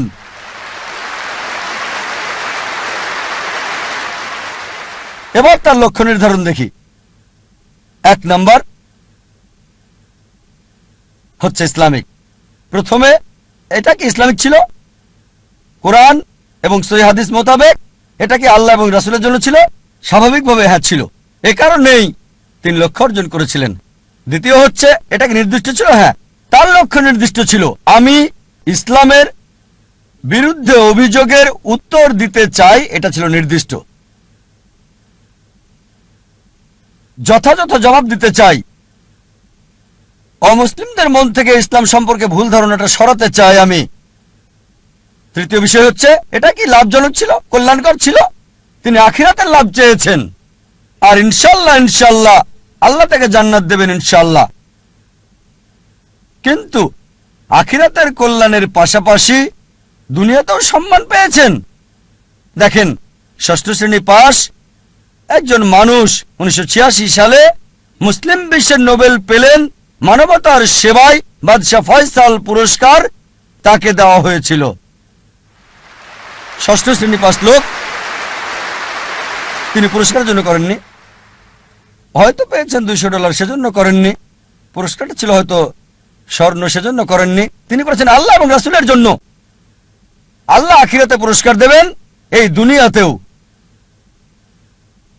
লাভজনক। তারপর এটা কি তীক্ষ্ণ ছিল, যথাযথ ছিল? খুবই তীক্ষ্ণ, যথাযথ সময়ে তার কৌশল সবকিছু যথাযথ ছিল। যখন খ্রিস্টান মিশনারিরা মুসলিমদের বদনাম করত, আমাদের অবস্থান ছিল যখন একেবারে নিচে। এই মানুষ শেখ আহমেদ দিদাত হাজার হাজার তরুণকে অনুপ্রাণিত করেছিলেন, এবং আমাকেও। অন্তত আমরা মাথা উঁচু করে দাঁড়াতে পারি ভালোভাবে। তারপর এটা কি পরিমাপযোগ্য? হ্যাঁ। তিনি কি করলেন? খ্রিস্টান মিশনারিদের লেখা বইগুলো সংগ্রহ করলেন, যেগুলো ছিল ইসলামের বিরুদ্ধে লেখা, যেমন জন গিলক্রিস্ট, এইসব বই, জেমস সোগার্ট, আর সেগুলো উত্তর দিলেন। যখন তারা কোরআন এবং ইসলামকে আক্রমণ করত, তিনি জবাব দিতেন তাদের বাইবেল থেকে। কোরআনের আয়াতগুলো সেগুলোর উপরে প্রয়োগ করতেন আর ফলাফল পেতেন পরিমাপযোগ্য। এরপর তার নিয়ত কি ছিল? বিখ্যাত হওয়া নিয়ত ছিল না, বাদশাহ ফয়সাল পুরস্কার পাওয়াটা উদ্দেশ্য ছিল না। নিয়ত ছিল আল্লাহ এবং তার রাসূলের সন্তুষ্টি অর্জন। তারপর ধারাবাহিকতা ছিল? হ্যাঁ ছিল। চিন্তা করেন, তিনি সংগ্রাম করেছেন 40 বছর। তার ইতিহাস পড়লে দেখবেন তার অফিসটা ছিল ছোট্ট একটা ঘর, আর আমাদেরকে বলেছেন সাদা কালো 1000 পাম্পলেট ছাপানোর আগে তাদের মিটিং করতে হতো। চলো মিটিং করি, 1000 সাদা কালো পাম্পলেট আমরা ছাপাতে পারবো কিনা।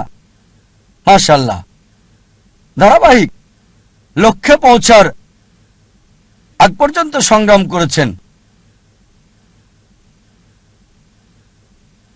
উইলমা রুডলফ এবং শেখ আহমেদ দিদাতের মধ্যে যে পার্থক্য দেখি, তা হলো উইলমা রুডলফের দূরদর্শিতা ছিল না। এই পৃথিবীতে অনেক মূল্য, কিন্তু শেখ আহমেদ দিদাত ছিলেন দূরদর্শী, আর এটা ছিল আখিরাতের জন্য। ইনশাল্লাহ আল্লাহ তাকে পুরস্কার দেবেন আখিরাতে, দুনিয়াতেও তাকে পুরস্কার দিয়েছিলেন। আমাদের অনেকে জানে না জীবনের উদ্দেশ্যটা কি। বেশিরভাগই 1 নম্বর উদ্দেশ্যটা হচ্ছে কিভাবে উপার্জন করবে, অধিকাংশ লোককে জিজ্ঞেস করবেন, তাদের সঙ্গে কথা বলে দেখবেন, 1 নাম্বার চেষ্টা হচ্ছে জীবিকার ব্যবস্থা করা। তারা জীবিকার ব্যাপারে বেশি সচেষ্ট, কিভাবে জীবন চালাবে, তাদের উপার্জনের উপর ভিত্তি করে জীবন ধারণ করে থাকে। তারা কি খাবে, কি পড়বে, কোথায় বাস করবে, কোন স্কুলে পড়াশোনা করবে, কোন স্নাতক ডিগ্রি নেবে, সবকিছু উপার্জনকে ঘিরেই হচ্ছে। আর এরা চিন্তা করে যে যদি বেশি টাকা উপার্জন করতে পারে তাহলে জীবনের লক্ষ্য অর্জন করে ফেলেছে। যেমন আমি যথাযথ হওয়ার উদাহরণ দিলাম। আমাদের অধিকাংশই কি করি, পাখির চোখ নিশানা না করে কি করি, আমরা শূন্যে গুলি করে দিই আর চারপাশের বিষয়গুলো টেনে আনি নিশানা ছাড়াই গুলি করে দেই। কোনো একটা বিষয়ে গ্র্যাজুয়েশন করি, তারপর যখন বলা হয় কেন এই কোর্স নিয়েছো তুমি, ও আমি তো ভাবিনি। তারপর বিশেষত্ব খোঁজে, আরো বেশি বিশেষত্ব খোঁজে, তারপর চেষ্টা করে যাচাই করে কেন এই কোর্স নিয়েছে। দেখবেন লোকে প্রথমে চিন্তা করে কত উপার্জন করবে, আর উপার্জনের ভিত্তিতে সে সিদ্ধান্ত নেয় কিভাবে তাদের জীবন যাপন করবে। এটা শূন্যে গুলি ছোঁড়ার মতো আর পাখির চোখে নিশানা করার চিন্তা করা। প্রথমে দেখতে হবে আমাদের কেন্দ্র কোনটা, কোনটাকে ভিত্তি করে আমাদের জীবন আবর্তিত হচ্ছে। বিভিন্ন মানুষের ভিন্ন ভিন্ন কেন্দ্র রয়েছে। কিছু লোক তারা আত্মকেন্দ্রিক, সবকিছুতে নিজেদের কথা ভাবে, পৃথিবীর অন্য মানুষকে নিয়ে কোনো মাথা ব্যথা নেই, নিজেদের নিয়ে তারা ব্যস্ত থাকে। কিভাবে জীবনযাপন করবে অন্যদের নিয়ে চিন্তা করার সময় নেই, তারা আত্মকেন্দ্রিক। কিছু লোক পরিবার কেন্দ্রিক, তাদের সারা জীবন পরিবারকে ঘিরেই কেটে যায়। তারা যে কোনো নিয়ম ভাঙতে বা গড়তে প্রস্তুত, হোক সেটা সঠিক কিংবা ভুল, পরিবারকে সুখী করতে। তাদের মূল উদ্দেশ্যটা হচ্ছে পরিবারকে খুশি করা। কেউ হয়তো পিতামাতা কেন্দ্রিক, কিছু হয়তো পরিবার কেন্দ্রিক, স্ত্রী কেন্দ্রিক বা স্বামী কেন্দ্রিক, কেউ হয়তো সন্তান কেন্দ্রিক। দেখবেন কিছু লোক পিতামাতাকে খুশি করার জন্য যে কোনো কিছু করতে পারে। তাদের জীবনের সব নিয়ম কানুন পিতামাতার পছন্দ অপছন্দের ভিত্তিতে হয়। আল্লাহ কোরআনে বলেছেন সূরা লুকমান অধ্যায় 31 আয়াত 14 যে আমি মানুষকে নির্দেশ দিয়েছি পিতামাতার সাথে সদ্ব্যবহার করতে। অনেক কষ্ট সহ্য করে মাতাকে গর্ভে ধারণ করেছে, অনেক কষ্ট সহ্য করে তাকে জন্ম দিয়েছে। ঠিক তারপরে আয়াত সূরা লুকমান অধ্যায় 31 আয়াত 15 বলছে যদি তোমার পিতামাতা চেষ্টা করে, জিহাদ করে, চেষ্টা আর সংগ্রাম করে তোমাকে বাধ্য করে আল্লাহ সুবহানাহু ওয়া তাআলা ছাড়া অন্য কারো ইবাদত করতে, যে বিষয়ে তোমার কোনো জ্ঞান নেই, তাদের মানবে না, তবে তাদের সাথে থাকো ভালোবাসা আর মমতা দিয়ে। তার মানে আমাদের স্রষ্টা বলেছেন পিতামাতাকে ভালোবাসতে, মানতে হবে, কিন্তু স্রষ্টার বিরুদ্ধে যেতে বললে, আল্লাহ এবং তার চূড়ান্ত নবীর বিরুদ্ধে যেতে বললে তাদের মানবে না। তারপরও তাদেরকে ভালোবাসো, সহানুভূতি দাও। সীমানা আছে। কিছু মানুষ স্বামী বা স্ত্রী কেন্দ্রিক, তারা স্ত্রীদেরকে খুশি করতে চায় বা স্বামীদেরকে খুশি করতে চায়।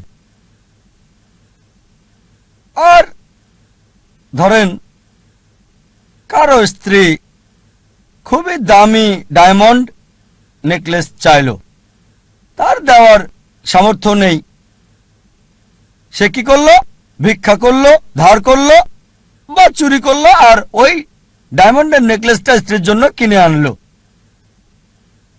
তার লক্ষ্য স্ত্রীকে খুশি করা। কিছু লোক সন্তান কেন্দ্রিক, সন্তানদের খুশি করতে চায়। অনেক সময় দেখা যায় হয়তো কারো ছেলে বিদেশে গিয়ে লেখাপড়া করতে চায়, সে যে বিষয়ে ভর্তি হতে যাচ্ছে সেটা অপ্রয়োজনীয়, এটা তাকে দুনিয়াতেও সাহায্য করবে না, আখিরাতেও সাহায্য করবে না। তারপর কারণ ছেলে বিদেশে পড়তে চায়, এই লোক সম্পত্তি বন্ধক রাখে এবং ছেলেকে আমেরিকাতে পাঠায় আর বলে আমার ছেলে তো আমেরিকায় পড়ছে, যদিও তার লক্ষ্যটা হচ্ছে সে ছেলেকে আমেরিকাতে পড়াবে। আসলে উদ্দেশ্যটা কি, জীবনটা কোন কেন্দ্রিক? কিছু লোক যারা হচ্ছে সমাজ কেন্দ্রিক, আমরা জানতে চাই আমাদের পরিবারের বাইরের লোকজন কি চিন্তা করে, এভাবে পুরো জীবনটা সমাজ কেন্দ্রিক হয়ে যায়। কিছু লোক প্রতিবেশী কেন্দ্রিক, প্রতিবেশীর সাথে প্রতিযোগিতায় লিপ্ত। একটা গল্প মনে পড়ে গেল। একসময় একজন ফেরেশতা এসে এক লোককে বলল, আমি তোমার উপর খুশি, তুমি যা চাইবে আমি তোমাকে তাই দেব, তবে একটা শর্ত, যা তুমি চাইবে আমি তোমাকে সব দেব, তবে তোমার প্রতিবেশীকে দেব তার দ্বিগুণ। লোকটা বলল, একটা রোলেক্স ঘড়ি আমার চাই। ফেরেশতা তাকে রোলেক্স ঘড়ি দিয়ে দিল। প্রতিবেশী দুটো রোলেক্স ঘড়ি পেল। লোকটি বলল, একটা মার্সিডিজ গাড়ি আমার চাই। ফেরেশতা তাকে মার্সিডিজ গাড়ি দিল। প্রতিবেশীকে দুটো মার্সিডিজ দিল। লোকটি বলল, একটা সুন্দর বড় বাংলো চাই। ফেরেশতা তাকে সুন্দর বড় বাংলো দিল। তার প্রতিবেশীকে দেওয়া হলো দুটো সুন্দর বড় বাংলো। লোকটি পরে বলল, দয়া করে আমার শেষ ইচ্ছাটা তুমি পূরণ করে দাও। কি সেটা? আমার একটা চোখ তুমি নষ্ট করে দাও, যাতে কিছু আমি চোখে না দেখতে পাই।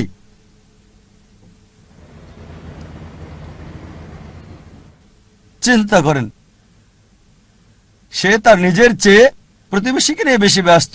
তার জীবন সহজ কিন্তু জটিল সেটা ভাবছে না সে। প্রাচুর্য কি দারিদ্রতা যাই থাকুক, সে বেশি চিন্তিত তার প্রতিবেশীর চেয়ে ভালো জীবন যাপন করা নিয়ে। এ কারণেই সে ফেরেশতাকে বলল, আমার একটা চোখ নষ্ট করে দাও, যাতে প্রতিবেশীর দুটো চোখই নষ্ট হয়ে যায়। এভাবে আমরা প্রতিবেশী কেন্দ্রিক। নিজে সুখী কিনা ভাবছে না, দেখতে পারবে কিনা সেটা ব্যাপার না। যেহেতু প্রতিবেশী সম্পূর্ণ অন্ধ হবে, তাই একটা চোখ হারাতে কোনো আপত্তি নাই। প্রতিবেশী কেন্দ্রিক। কিছু লোক বন্ধু কেন্দ্রিক, কিছু আবার শত্রু কেন্দ্রিক। তারা বেশি চিন্তিত তার শত্রু কি করছে সেটা নিয়ে। শত্রু কি চিন্তা করছে আমার ব্যাপারে তা নিয়ে পরিকল্পনা করে। শত্রু যদি এটা করে আমি ওটা করব, সব সময় সারা জীবন চিন্তা করে এভাবে শত্রুরা কি করছে। এটা আপনি পাবেন বিভিন্ন ক্ষেত্রে। ব্যবসায় চিন্তা করছে তার শত্রুর ব্যাপারে, ছাত্র চিন্তা করছে শত্রুর ব্যাপারে। তারা যা চিন্তা করে তার প্রতিরোধ চিন্তা করে। শত্রু যা চিন্তা করছে তার প্রতিরোধমূলক চিন্তা।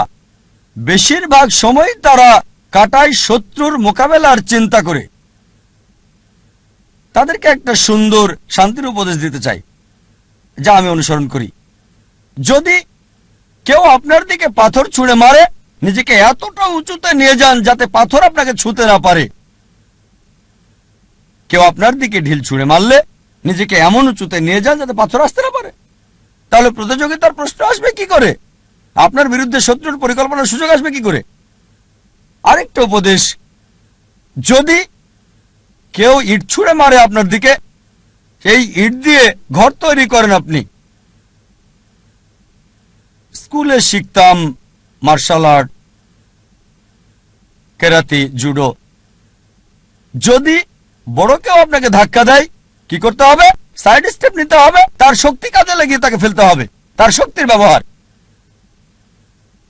কেউ যখন আপনাকে ইট মারবে, সেই ইট দিয়ে ঘর তৈরি করেন। কিছু লোক সুনাম কেন্দ্রিক, তারা সুনাম চায়, মূল উদ্দেশ্য খ্যাতি পাওয়া। যে কোনো অনৈতিক কাজ করতে প্রস্তুত, নিয়মকানুন বিসর্জন দিতে পারে।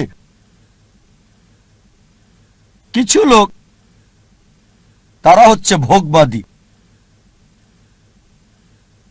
তারা সম্পদ কেন্দ্রিক। সব সময় চিন্তা করে অর্জন কি, কত সম্পদ করেছে, তারা কি পড়ে। আর এটা কমন, খুবই কমন মানুষের মধ্যে, বিশেষ করে ধনীদের মধ্যে। বন্ধুদের সাথে দেখা হলে গল্প শুরু করে, কোন ব্র্যান্ডের ঘড়ি পরেছো? এটা কি ট্যাগ হিওর নাকি ওমেগা? ও, এটা রোলেক্স। ফিতাটা কিসের? আয়রনের নাকি চামড়ার? বেসালটা কি? ও, কোন ধরনের ডাল? Gold plated, diamond stud? ও, কারুকাজ করা, পার্টি ফিলিপ। ধনী লোকদের অধিকাংশেরই এটা একটা ঘড়ি থাকে না, অনেকগুলো ঘড়ি। আর চিন্তা করে ঠিক আছে আজকে এই ঘড়িটা পরলাম, পরের দিন পরবো না বন্ধুদের কাছে যাওয়ার সময়। এভাবে চিন্তা করে সময় পার করে কোন অনুষ্ঠানে কোনটা পরবে। একইভাবে এরা গাড়ির ব্যাপারেও কথা বলে। তোমারটা কি গাড়ি? BMW, Mercedes, Porsche, Rolls Royce, Maybach, Bentley, designer. এভাবে সময় কাটায়, প্রায় করে থাকে, যেহেতু এটা তাদের আইডেন্টিটি। এই ঘড়ি না পড়লে তাদের কে চিনবে? এই গাড়িতে না চড়লে, মার্সিডিজ বা বিএমডব্লিউতে না চড়লে তাদের কে চিনবে? এটা আইডেন্টিটি। বড় শহরগুলোতে দেখবেন লোকদের কমন চিত্র। ধনী লোকদের দেখবেন তারা কথা বলে আপনার ঘড়ি কি, কোন শিপের মালিক, উঁচু লেভেলে কোন জেটের মালিক, আমার ব্যক্তিগত জেট আছে, কতগুলো ইঞ্জিন। লোকজন হয়তো ভাববে আমি কিভাবে এসব খুঁটিনাটি জানি ঘড়ির ব্র্যান্ডের ব্যাপারেও। আপনারা জানেন আমার পেশা, আলহামদুলিল্লাহ, সৌভাগ্য বা দুর্ভাগ্য, আমি যে পেশায় আছি আমি সব শ্রেণীর লোকদের সাথে মিশি, একেবারে ভিখারি থেকে রাজা পর্যন্ত। আল্লাহ আমাকে দয়া করেছেন, ভালো অথবা মন্দ আমি চারপাশের লোকদের সাথে মিশি, ভিখারি থেকে রাজা পর্যন্ত। আর যে সুযোগটা আমি পাই কোন বস্তুবাদীর সাথে যখনই কথা বলি, আমি চেষ্টা করি দাওয়াত দেই, তাদের বলি তোমার ঘড়ির দাম হয়তো $1000 বা $10,000 অথবা $1,00,000, আমার ঘড়ি আমি যেটা পড়ছি এই ঘড়িটার দাম মাত্র $1,400, $30 কম। অনেক বছর ধরে ব্যবহার করছি, ভালো সার্ভিস দিচ্ছে, একেবারে তোমারটার মতোই। সাধারণ ঘড়ি, দাম মাত্র $1,400। আলহামদুলিল্লাহ, আল্লাহ দয়া করেছেন, আমি যেগুলো নাম বললাম অধিকাংশ ব্র্যান্ডই উপহার পেয়েছি, সবগুলো ব্র্যান্ডই উপহার পেয়েছি। এই সবগুলো ওমেগা, রোলেক্স অনেক পেয়েছি। আর আমি নবী মুহাম্মদ সাল্লাল্লাহু আলাইহি ওয়াসাল্লামের পথ অনুসরণ করেছি। আমি অন্য দায়ীদের দিয়ে দেই, আমার স্টাফদের দিয়ে দেই, যাতে করে আমি খুতুওয়াতুশ শয়তান থেকে দূরে থাকতে পারি। অনেক সময় অনেক উপলক্ষে আমাকে নিমন্ত্রণকারীরা তাদের ব্যক্তিগত জেট প্লেন আমার জন্য পাঠায়, ব্যক্তিগত জেট প্লেন আমাকে নিয়ে যাওয়ার জন্য তারা পাঠিয়ে দেয়। এমন অনেকবারই হয়েছে। চিন্তা করেন, জেট প্লেনের খরচ শুধুমাত্র একজন মানুষের জন্য, পাইলটদের পেমেন্ট, এয়ার হোস্টেসের পেমেন্ট, এয়ারপোর্টের ভাড়ার খরচ। তাই আমি তাকে বললাম এটা সবচেয়ে ভালো হয় যদি একটা ইকোনমিক ক্লাস টিকিট পাঠান। আলহামদুলিল্লাহ, আল্লাহ আমাকে দয়া করেছেন, আমার পরিবারকেও রহমত করেছেন। মাশাআল্লাহ, এই সব গাড়ি কিনতে পারবো, ফার্স্ট ক্লাসে ভ্রমণ করতে পারি, আলহামদুলিল্লাহ। কিন্তু আমি একজন দায়ী, তাই আমি তাকে বললাম এত টাকা খরচ করার চেয়ে বরং একটা ইকোনমিক ক্লাস টিকিট পাঠিয়ে দেন, চলে আসব, বাকি টাকা অন্য কোথাও দান করে দেবেন আল্লাহ সুবহানাহু ওয়া তাআলার পথে। আয়োজকেরও মাশাআল্লাহ নিয়ত স্বচ্ছ হওয়ায় আমাকে বললেন যে আমার জেট প্লেনে কাকে আমি আনতে পাঠাবো, আর কে উত্তম আল্লাহর পথে দায়ী ইচ্ছে। আমি তাকে বললাম ইনশাআল্লাহ আপনার নিয়ত যেহেতু সহি, ইনশাআল্লাহ আল্লাহ আপনাকে পুরস্কার দেবেন। তার নিয়ত ছিল আল্লাহর পথে দায়ীর জন্য ভালো ব্যবস্থা করা, আল্লাহ তাকে পুরস্কার দেবেন। একটা কথা মনে রাখবেন, এর মানে বলছি না যে এই সব কিছু ভোগ বিলাস একেবারে হারাম, সব ক্ষেত্রে এগুলো হারাম তা নয়। জীবনের উদ্দেশ্যটা কি জানতে হবে। এগুলো হারাম হতেও পারে আবার নাও হতে পারে। একটা উদাহরণ দিচ্ছি, মনে করেন আপনার অবস্থান ক্যাটাগরি এ তে, যাদের এসব করার সামর্থ্য নেই, এই দামি ঘড়ি, এই দামি গাড়ি, দামি বাংলো, কিন্তু যদি সে ভিক্ষা করে, যদি ধার করে, চুরি করে বা লোনে দামি ঘড়ি কেনে, দামি গাড়িতে চড়ে, এটাকে ইসরাফ বলা হয়, এটা হারাম। দ্বিতীয় শ্রেণীর লোক আছে যাদেরকে আল্লাহ সামর্থ্য দিয়েছেন। আল্লাহ কোরআনে বলেছেন সূরা আনাম অধ্যায় 6 আয়াত 71, কিছু লোককে আমি অনেক বেশি প্রাচুর্য দিয়েছি অন্যদের চেয়ে। আল্লাহ বলেন সূরা আনাম অধ্যায় 6 আয়াত 165, আল্লাহ কিছু মানুষকে অন্যের উপর মর্যাদা দিয়েছেন যাতে তিনি তোমাদের পরীক্ষা করতে পারেন। তাই আল্লাহ যদি আপনাকে সামর্থ্য দেন আর আপনি এগুলো কিনেন, দামি গাড়ি, দামি ঘড়ি, দামি বাংলো, আর শুধু এগুলো নিয়েই আপনি থাকেন, এগুলো ছাড়া কিছুই করতে পারেন না, এটাই আপনার কেন্দ্র, এটাই আপনার জীবনের উদ্দেশ্য, তাহলে এটা হারাম। তৃতীয় ক্যাটাগরির লোক আছে যাদেরকে আল্লাহ সামর্থ্য দিয়েছেন, তারা সেগুলো কিনে, তবে সেগুলো নিয়েই পড়ে থাকে না। এটা কিনেছে। নবী সুলাইমান আলাইহিস সালামের উদাহরণ দেখে তিনি ধনী ছিলেন, মালিকও হয়েছিলেন, তবে এগুলোর উপর নির্ভরশীল না। তাই যদি এগুলো কিনেন আর যদি আল্লাহ সুবহানাহু ওয়া তাআলাকে মেনে চলেন, বস্তুবাদী বিলাসের উপর নির্ভরশীল না হন, তাহলে এটা মুবাহ, ঐচ্ছিক, এটা হারাম না। তবে সবচেয়ে উত্তম চতুর্থ ক্যাটাগরি যাদের আল্লাহ সামর্থ্য দিয়েছেন আর তারপর সেগুলো ব্যবহার করে না, এগুলো কিনে না। প্রিয় নবীজি মুহাম্মদ সাল্লাল্লাহু আলাইহি ওয়াসাল্লামের মতো। আমাদের প্রিয় নবী মুহাম্মদ সাল্লাল্লাহু আলাইহি ওয়াসাল্লামের ক্ষমতা ছিল, সুনাম ছিল, আধিপত্য ছিল। সে সময় তিনি রাজা হতে পারতেন, সারা পৃথিবীর সব ধন সম্পদের মালিক হতে পারতেন, অথচ যখনই কোনো পুরস্কার পেতেন অনেক সময়, প্রায় সময় তিনি তার সাহাবীগণকে সেগুলো দিয়ে দিতেন। এজন্য না যে গ্রহণ করা হারাম হবে, কেউ যদি ভালো উপহার দেয় সেটা রাখতে পারেন, সেটা হারাম না, কিন্তু নবীজি অন্যদের দিয়ে দিতেন।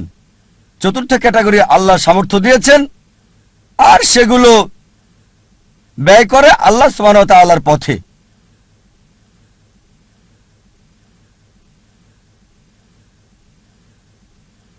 আমাদের গন্তব্য নির্ধারণ করতে হবে, আমাদের কেন্দ্র কোনটি।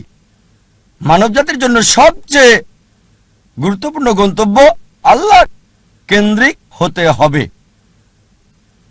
তার উদ্দেশ্য, তার লক্ষ্য হতে হবে আল্লাহ সুবহানাহু ওয়া তাআলা এবং সর্বশেষ চূড়ান্ত নবী মুহাম্মদ সাল্লাল্লাহু আলাইহি ওয়াসাল্লাম। আর বিশ্বাস করেন, আল্লাহ কেন্দ্রিক হলে আপনার নিজেকে অবহেলা করতে হবে না, পরিবারকে অবজ্ঞা করতে হবে না, আপনার সমাজকেও না। আল্লাহ কেন্দ্রিক হলে আল্লাহ বলেছেন নিজের যত্ন নাও, রাতে ঘুমাও।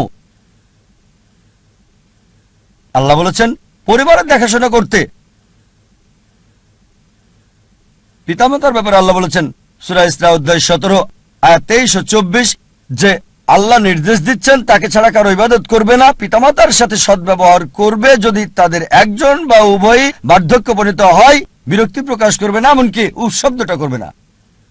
বিনীতভাবে কথা বলো, দয়ার ডানা মেলে দাও, আর দোয়া করো হে আল্লাহ তাদের অনুগ্রহ করো যেভাবে তারা আমাকে শৈশবে লালন করেছেন। তার মানে যদি আল্লাহ কেন্দ্রিক হন, পিতামাতাকে ভালোবাসতে হবে, সম্মান করতে হবে, মান্য করতে হবে। যদি তারা আল্লাহ এবং রাসূলের বিরুদ্ধে যায় সেক্ষেত্রে মানবে না, তারপরও ভালোবাসা সহানুভূতি থাকতে হবে। সূরা লোকমান অধ্যায় 31 আয়াত 14 এবং 15। যদি আল্লাহ কেন্দ্রিক হন তার মানে এই না যে স্ত্রীর খোঁজ খবর নেবেন না। একটা হাদিস আছে প্রিয় নবীজি মুহাম্মদ সাল্লাল্লাহু আলাইহি সাল্লামের, আহমদ ইবনে হাম্বল, হাদিস নাম্বার 7396। আমাদের নবীজি মুহাম্মদ সাল্লাল্লাহু আলাইহি সাল্লাম বলেছেন মুমিনদের মাঝে সেই সবচেয়ে উত্তম যে তার পরিবারের সাথে ভালো, বিশেষ করে স্ত্রীর সাথে। আল্লাহ কেন্দ্রিক হলে পরিবারকে অবহেলা করতে হবে না, সমাজকে অবহেলা করতে হবে না। আল্লাহ বলেন সূরা মাউন অধ্যায় 107 আয়াত 1 থেকে 7 যে প্রতিবেশীর হক আদায় করো, প্রতিবেশীকে সাহায্য করো। প্রিয় নবী মুহাম্মদ সাল্লাল্লাহু আলাইহি সাল্লাম বলেছেন, এই হাদিসটা আছে সহিহ বুখারীতে ভলিউম 1 বুক অফ ফেথ হাদিস নাম্বার 13 যে সে কখনোই পূর্ণ মুমিন নয় যদি তার ভাইয়ের জন্য তা পছন্দ না করে যা সে নিজের জন্য করে থাকে।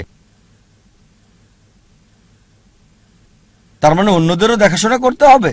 তাই আল্লাহ কেন্দ্রিক হওয়া মানে এই না যে সবকিছুকে অবহেলা করে ভিখারির মতো জীবনযাপন করতে হবে। তবে কেন্দ্র হবে আল্লাহ। আল্লাহ যদি সম্পদ দেন সেই সম্পদকে আল্লাহর রাস্তায় ব্যয় করেন। আল্লাহ সুনাম দিলে আল্লাহর রাস্তায় সেটা ব্যয় করতে হবে। আল্লাহ আপনাকে গুণ দিলে, আল্লাহ আপনাকে অনুগ্রহ দিলে আল্লাহর রাস্তায় সেটাকে ব্যয় করেন। সবচেয়ে বড় উদাহরণ, রোল মডেল, যে মানুষটি সম্পূর্ণভাবে আল্লাহ কেন্দ্রিক, ছিলেন সর্বশেষ এবং চূড়ান্ত নবী মুহাম্মদ সাল্লাল্লাহু আলাইহি সাল্লাম। আমাদের প্রিয় নবী মুহাম্মদ সাল্লাল্লাহু আলাইহি সাল্লাম সবচেয়ে বড় উদাহরণ। তিনি সবকিছুতে আল্লাহ কেন্দ্রিক ছিলেন, আর তিনি শুধু মুসলিম জাতির জন্যই আসেননি, সমগ্র মানব জাতির জন্য রহমত স্বরূপ। আল্লাহ কোরআনে বলেন সূরা আম্বিয়া অধ্যায় 21 আয়াত 107, वमा अरसलनाका इल्ला रहमतल लिल आलमीन। আমি তো তোমাকে অবশ্যই সমগ্র মানব জাতির রহমত হিসেবে প্রেরণ করেছি, সমগ্র সৃষ্টির রহমত হিসেবে, সমগ্র পৃথিবীর জন্য রহমত। একজন মানুষের জন্য সবচেয়ে ভালো উদাহরণ, যার জীবনের সবচেয়ে ভালো উদ্দেশ্য ছিল। মানব জাতির সবচেয়ে বড় উদাহরণ একজন মানুষের জন্য, বর্বর জাতিকে যিনি মানব জাতিতে রূপান্তরিত করেছেন, যে মানুষটা মানব জাতিকে বদলে দিয়েছিলেন। আর ইতিহাস পড়লে ঘন্টা দিন একসাথে বলে যেতে পারবেন। মুসলিমরা কি বলছে সেটা বাদ দেন, নবীজি মুহাম্মদ সাল্লাল্লাহু আলাইহি সাল্লাম সম্পর্কে শত শত অমুসলিমের কথার উদ্ধৃতি দিতে পারবেন, যারা নবীজির প্রশংসা করেছেন। এখানে কয়েকটা উদাহরণ দিচ্ছি।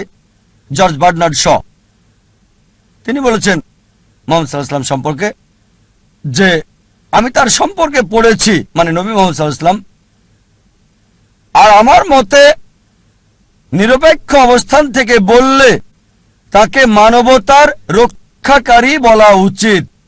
George Bernard Shaw. Thomas Carlyle বিখ্যাত ঐতিহাসিক ছিলেন, তিনি একজন ইউরোপিয়ান অমুসলিম। তার লেখা একটা বই হিরোজ অ্যান্ড হিরো ওয়ারশিপ, তিনি বীরদের ইতিহাস তুলে ধরেছেন। আর এক নম্বর হিরো, একজন বীর নবী, তিনি ঈসা আলাইহিস সালাম ছিলেন না, তিনি মুসা আলাইহিস সালাম ছিলেন না, দাউদ আলাইহিস সালাম ছিলেন না, সুলাইমান আলাইহিস সালাম ছিলেন না, তিনি ছিলেন মুহাম্মদ সাল্লাল্লাহু আলাইহি সাল্লাম। চিন্তা করেন, থমাস কার্লাইল একজন ইউরোপিয়ান, একজন খ্রিস্টান, তিনি এক নাম্বার বীর নবী হিসেবে রেখেছেন নবী মুহাম্মদ সাল্লাল্লাহু আলাইহি সাল্লামকে। আমরা লা মার্টিনের কথা বলতে পারি। লা মার্টিন ছিলেন বিখ্যাত ঐতিহাসিক, তিনি ফরাসি, বই লিখেছেন দ্য হিস্টোরি অব দ্য টক্স। তিনি লিখেছেন যদি উদ্দেশ্যের মহানুভবতা, সামর্থ্যের সীমাবদ্ধতা আর অসাধারণ ফলাফল, এই তিনটি বিষয় একজন ব্যক্তির মহত্ব নির্ণয়ের মাপকাঠি হয়, আধুনিক ইতিহাসে কাউকে পাওয়া যাবে না যে নিজেকে তুলনা করবে নবী মুহাম্মদ সাল্লাল্লাহু আলাইহি সাল্লামের সাথে। উদ্দেশ্যের মহানুভবতা, সামর্থ্যের সীমাবদ্ধতা আর অসাধারণ ফলাফল, এই তিনটি বিষয় হচ্ছে একজন মানুষের মহত্ব যাচাইয়ের মাপকাঠি। মানব ইতিহাসে এমন কাউকে দেখি না আধুনিক ইতিহাসে যে মুহাম্মদ সাল্লাল্লাহু আলাইহি সাল্লামের কাছাকাছি যাবে। তারপর আরো লিখেছেন মানব জাতির সকল গুণাবলীতে কোন মানুষই নিজেকে নবী মুহাম্মদ সাল্লাল্লাহু আলাইহি সাল্লামের সাথে তুলনা করতে পারবে না। মাইকেল এইচ হার্ট, বিখ্যাত ঐতিহাসিক, একটা বই লিখেছেন মানব ইতিহাসে সবচেয়ে প্রভাবশালী 100 ব্যক্তি, আদম আলাইহিস সালাম থেকে শুরু করে বর্তমান সময় পর্যন্ত, আর এক নম্বর অবস্থানে রেখেছেন নবী মুহাম্মদ সাল্লাল্লাহু আলাইহি সাল্লামকে। মানব ইতিহাসে সবচেয়ে প্রভাবশালী মানুষ আদম আলাইহিস সালাম থেকে শুরু করে বর্তমান পর্যন্ত নবী মুহাম্মদ সাল্লাল্লাহু আলাইহি সাল্লাম। আর লিখেছেন তিনি আমার পছন্দ মুহাম্মদ সাল্লাল্লাহু আলাইহি সাল্লামকে এক নম্বরে রাখা দেখে অনেক মানুষই এটা মানতে চাইবেন না, অনেকেই স্বীকার করতে চাইবেন না, অনেক মানুষই এটা মানতে চাইবেন না। তবে যে কারণে আমি নবী মুহাম্মদ সাল্লাল্লাহু আলাইহি সাল্লামকে এক নম্বরে রেখেছি তা হলো তিনি ইতিহাসের একমাত্র ব্যক্তি যিনি ধর্মীয় ক্ষেত্রে সফল মানুষ ছিলেন, পাশাপাশি অন্যান্য ক্ষেত্রেও।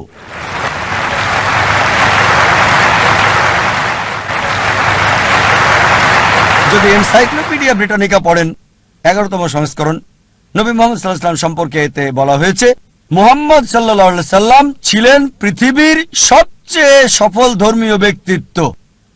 চিন্তা করেন, এনসাইক্লোপিডিয়া ব্রিটানিকা। তারা বাধ্য, আর কেউ নেই বলার মতো। তারা সত্য বলতে চেয়েছে, চেষ্টা করেছে, তাদের সত্য বলতেই হবে। কারণ আল্লাহ কোরআনে বলেছেন সূরা ইসরা অধ্যায় 17 আয়াত 81, फकुल जाल हक वजाकल बातिल इन्नल बातिल कान ज़ऊका। যখন সত্য মিথ্যার বিরুদ্ধে দাঁড়ায়, মিথ্যা ধ্বংস হয়ে যায়, আর মিথ্যার ধ্বংস অনিবার্য। আল্লাহ কোরআনে বলেন সূরা কালাম অধ্যায় 68 আয়াত 4, নিশ্চয়ই নবী মুহাম্মদ সাল্লাল্লাহু আলাইহি সাল্লাম উত্তম চরিত্রের উপর অধিষ্ঠিত।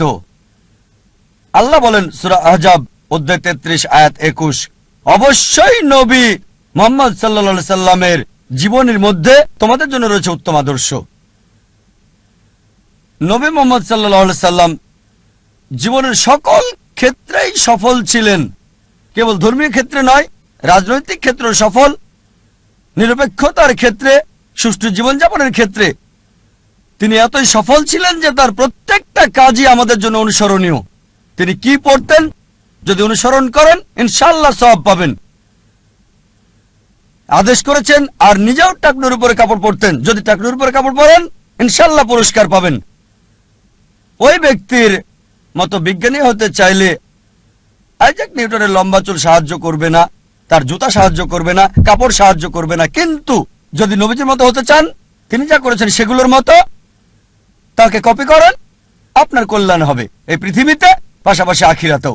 তিনি বলেছেন দাড়ি রাখতে, যদি দাড়ি রাখেন ইনশাআল্লাহ কল্যাণ হবে আপনার। নবীজি যা করেছেন, জীবনের সকল ক্ষেত্রে সফল ছিলেন, তিনি সবচেয়ে উত্তম রোল মডেল সব মানুষের জন্য। ইসলামের ইতিহাসে আরো কয়েকজন রোল মডেল, তারা হলেন আল আশারে মুবাশশিরা, সেই 10 জন যারা জান্নাতের সুসংবাদ পেয়েছেন। এটা আছে সুনান তিরমিজি ভলিউম নাম্বার 4 হাদিস নাম্বার 1171। নবীজি 10 জনের নাম উল্লেখ করে গেছেন: আবু বকর সিদ্দিক, ওমর বিন আল খাত্তাব, উসমান বিন আফফান, আলী ইবনে আবি তালিব, তালহা বিন উবাইদুল্লাহ, জুবাইর বিন আওয়াম, আব্দুর রহমান বিন আউফ, সাদ বিন আবি ওয়াক্কাস, সাদ বিন জায়েদ, আবু উবাদা ইবনে আল জারাহ। এই 10 জন লোককে বেহেশতের সুসংবাদ দিয়েছেন নবী মুহাম্মদ সাল্লাল্লাহু আলাইহি সাল্লাম। ইতিহাসে আরো অনেক রোল মডেল রয়েছেন, এখানে বিস্তারিত বলার সময় নেই। অনেক মহিলা রয়েছেন যারা রোল মডেল। সবচেয়ে বড় উদাহরণ মা মরিয়ম, যিশু আলাইহিস সালামের মা। আল্লাহ কোরআনে বলেন সূরা আল ইমরান অধ্যায় 3 আয়াত 42, ওয়াইস কালাতুল মালাইকাতু ইয়া মারয়ামু, আর ফেরেশতা এসে বলল, হে মরিয়ম, ইন্নাল্লাহ আস্তাফাকি ওয়া তাহারাকি ওয়াস্তাফাকি আলা নিসাল আলামিন, আল্লাহ তোমাকে বাছাই করেছেন আর পবিত্র করেছেন আর তোমাকে মনোনীত করেছেন সব নারীদের মধ্যে। মরিয়ম আলাইহিস সালাম, তাকে মনোনীত করা হয়েছে পৃথিবীর সব নারীদের মধ্যে। এছাড়াও আসিয়ার কথা বলা যায়, আল্লাহ তাকে শান্তিতে রাখুন, ফিরাউনের স্ত্রী ছিলেন। আল্লাহ বলেন সূরা তাহরিম অধ্যায় 66 আয়াত 11, তিনি আল্লাহ সুবহানাহু ওয়া তাআলার কাছে দোয়া করেছিলেন, হে আমার প্রতিপালক, আমার জন্য একটি গৃহ নির্মাণ করো জান্নাতে তোমার কাছে, আর আমাকে উদ্ধার করো ফিরাউন এবং তার সকল প্রকার দুষ্কর্ম থেকে। তার মানে তিনি দোয়া করেছিলেন জান্নাতে একটু স্থান চান আল্লাহ সুবহানাহু ওয়া তাআলার কাছে তার সমস্ত ধন সম্পদের বিনিময়ে। সেই সময়ে সবচেয়ে ধনী লোকের স্ত্রী ছিলেন তিনি, সে সময়ে সবচেয়ে ক্ষমতাধর মানুষ ছিল ফিরাউন। খাদিজা রাদিয়াল্লাহু আনহার কথা বলা যায়, নবীজি সাল্লাল্লাহু আলাইহি সাল্লামের প্রথম স্ত্রী তিনি। ফাতিমা রাদিয়াল্লাহু আনহার কথা বলা যায়, নবীজি সাল্লাল্লাহু আলাইহি সাল্লামের কন্যা। এরা ছিলেন মহিলাদের জন্য রোল মডেল। আমরা সেরা দম্পতির উদাহরণ দিতে পারি, উত্তম স্বামী এবং স্ত্রী নবী মুহাম্মদ সাল্লাল্লাহু আলাইহি সাল্লাম এবং বিবি খাদিজা রাদিয়াল্লাহু আনহা। সবচেয়ে খারাপ দম্পতির উদাহরণ আছে, খারাপ স্বামী এবং খারাপ স্ত্রী, আবু লাহাব এবং তার স্ত্রী। আল্লাহ বলেন সূরা আল-লাহাব অধ্যায় 111 আয়াত 3, তারা দুজনেই আগুনে জ্বলবে। ভালো স্বামী এবং খারাপ স্ত্রীর উদাহরণও রয়েছে। আল্লাহ বলেন সূরা তাহরিম অধ্যায় 66 আয়াত 10, লূত আলাইহিস সালাম এবং নূহ আলাইহিস সালামের স্ত্রীদের মধ্যে এর উদাহরণ রয়েছে। তারা ছিলেন সৎকর্মশীল এবং আল্লাহ সুবহানাহু ওয়া তাআলার অনুগত, কিন্তু তাদের স্ত্রীরা তাদেরকে মানত না। আল্লাহ এই সমস্ত স্ত্রীকে দোজখে দেবেন। ভালো স্ত্রী এবং খারাপ স্বামীর উদাহরণ রয়েছে। আমি আগে বলেছি আসিয়া, আল্লাহ তাকে শান্তিতে রাখুন, ফিরাউনের স্ত্রী। ফিরাউন ছিল খারাপ স্বামী, আসিয়া সবচেয়ে ভালো স্ত্রী। তিনি দোয়া করেছিলেন সূরা তাহরিম অধ্যায় 66 আয়াত 11, আমি জান্নাতে একটু জায়গা চাই আল্লাহ সুবহানাহু ওয়া তাআলার কাছে দুনিয়ার সম্পদের বিনিময়ে, ফিরাউনের সব সম্পদের বিনিময়ে। এমন অনেক উদাহরণ আছে। নবীজি মুহাম্মদ সাল্লাল্লাহু আলাইহি ওয়াসাল্লাম বলেছেন, আল্লাহ শক্তিমান বিশ্বাসীকে বেশি ভালোবাসেন। বর্তমান সময়ে অনেক উদাহরণ আছে। এমন একটা নাম শেখ বিন বাজ, আল্লাহ তাকে রহম করুন, রহিমুল্লাহ। সামর্থ্য কম ছিল, অন্ধ ছিলেন, তারপরও অনেক জ্ঞানী ছিলেন তিনি। যদিও অন্ধ ছিলেন তবুও তার সময় অন্যতম সেরা পণ্ডিতদের একজন। শেখ আহমেদ দিদাত উদাহরণ আছে, ষষ্ঠ শ্রেণীর পাস, খ্রিস্টান বিশেষজ্ঞদের চ্যালেঞ্জ করেছেন। আরেকটা উদাহরণ দিতে পারি, যদিও বড় না তবে আলাদা। আমি নিজে আমার নিজের কথা, যদিও নিজেকে বড় মনে করি না তবে আলাদা। এ কারণে যারা আমার শৈশব দেখেছে তারা আমাকে জানে আমি তোতলা ছিলাম। যখন কেউ বলতো তোমার নাম কি, আমি বলতাম যা যা যা যা জাকির, এরকমই ছিলাম। শৈশব থেকে আমি তোতলা। শেখ আহমেদ দিদাতের দ্বারা অনুপ্রাণিত হয়ে মেডিকেল কলেজে পড়ার সময় পৃথিবীর সেরা ডাক্তার হওয়ার স্বপ্নটাই দেখতাম। কখনো চিন্তাও করিনি যে 25 জন লোকের সামনে কথা বলবো। এই অবস্থা ছিল ডাক্তার জাকির নায়েকের। স্বপ্ন দেখতাম পৃথিবীর সেরা ডাক্তার, বড় সার্জন হওয়ার। কখনো স্বপ্নেই ভাবেনি। স্বপ্নের ক্ষেত্রে যে কোনো স্বপ্ন আপনারা দেখতে পারেন, তবে 25 জনের সামনে কথা বলার মতো স্বপ্ন আমি কখনো দেখিনি। আলহামদুলিল্লাহ, আল্লাহ সুবহানাহু ওয়া তাআলার সাহায্যে শেখ আহমেদ দিদাতের দ্বারা অনুপ্রাণিত হয়ে এখন আল্লাহর ভৃত্য অনুগত, মাশাআল্লাহ। কথা বলি শত শত, হাজার হাজার, লাখ লাখ লোকের সামনে, মাশাআল্লাহ। এখানে দেখতে পাচ্ছেন 1 লাখেরও বেশি। শেখ আহমেদ দিদাতের দ্বারা অনুপ্রাণিত হয়ে ইসলামিক রিসার্চ ফাউন্ডেশন প্রতিষ্ঠা করলাম। বক্তা হওয়ার জন্য না, বক্তা তৈরি করার জায়গা করেছি। রাজা হতে পারবো না, রাজা তৈরি করবেন। আমি বক্তা হতে পারবো না, তাই বক্তা তৈরির জন্য অর্গানাইজেশন করেছি। আল্লাহর পরিকল্পনা ছিল, প্রথম বক্তা কথা বলতে পারছিলেন না, আমি বাধ্য হয়ে মঞ্চে গেলাম। আর বুঝতে পারলাম দাওয়ার কাজ করছি, অমুসলিমদের সাথে মুখে জড়তা নেই। যখন মুসলিমদের সাথে কথা বলছি তখন আছে, অমুসলিমদের সাথে কথা বলে তোতলাই না আমি। যখন স্টেজে যাই, সাধারণত স্টেজে গেলে মানুষ তোতলায়। আলহামদুলিল্লাহ, আল্লাহ সুবহানাহু ওয়া তাআলার রহমতে আমি স্টেজে গিয়ে তোতলাইনি। তিনি দয়া করেছেন, আমাকে শরীরের ডাক্তার না করে আত্মার ডাক্তার করেছেন। আর শেখ আহমেদ দিদাত, আমি তাকে বললাম, আঙ্কেল, 1987 সালে প্রথম দেখা করি। আমি তার ড্রাইভার ছিলাম, চালক। যেখানে যেতেন আমি নিয়ে যেতাম যাতে সময়টা বেশি পাই। বললাম, আঙ্কেল, আপনি কেন এত এগ্রেসিভ? তিনি বললেন, বাবা, আমি এগ্রেসিভ না, আমি মিলিট্যান্ট। মিলিট্যান্ট। শয়তানের সাথে দুইভাবে যুদ্ধ করা যায়, পানি দিয়ে অথবা আগুন দিয়ে। আমি আগুন বেছে নিয়েছি।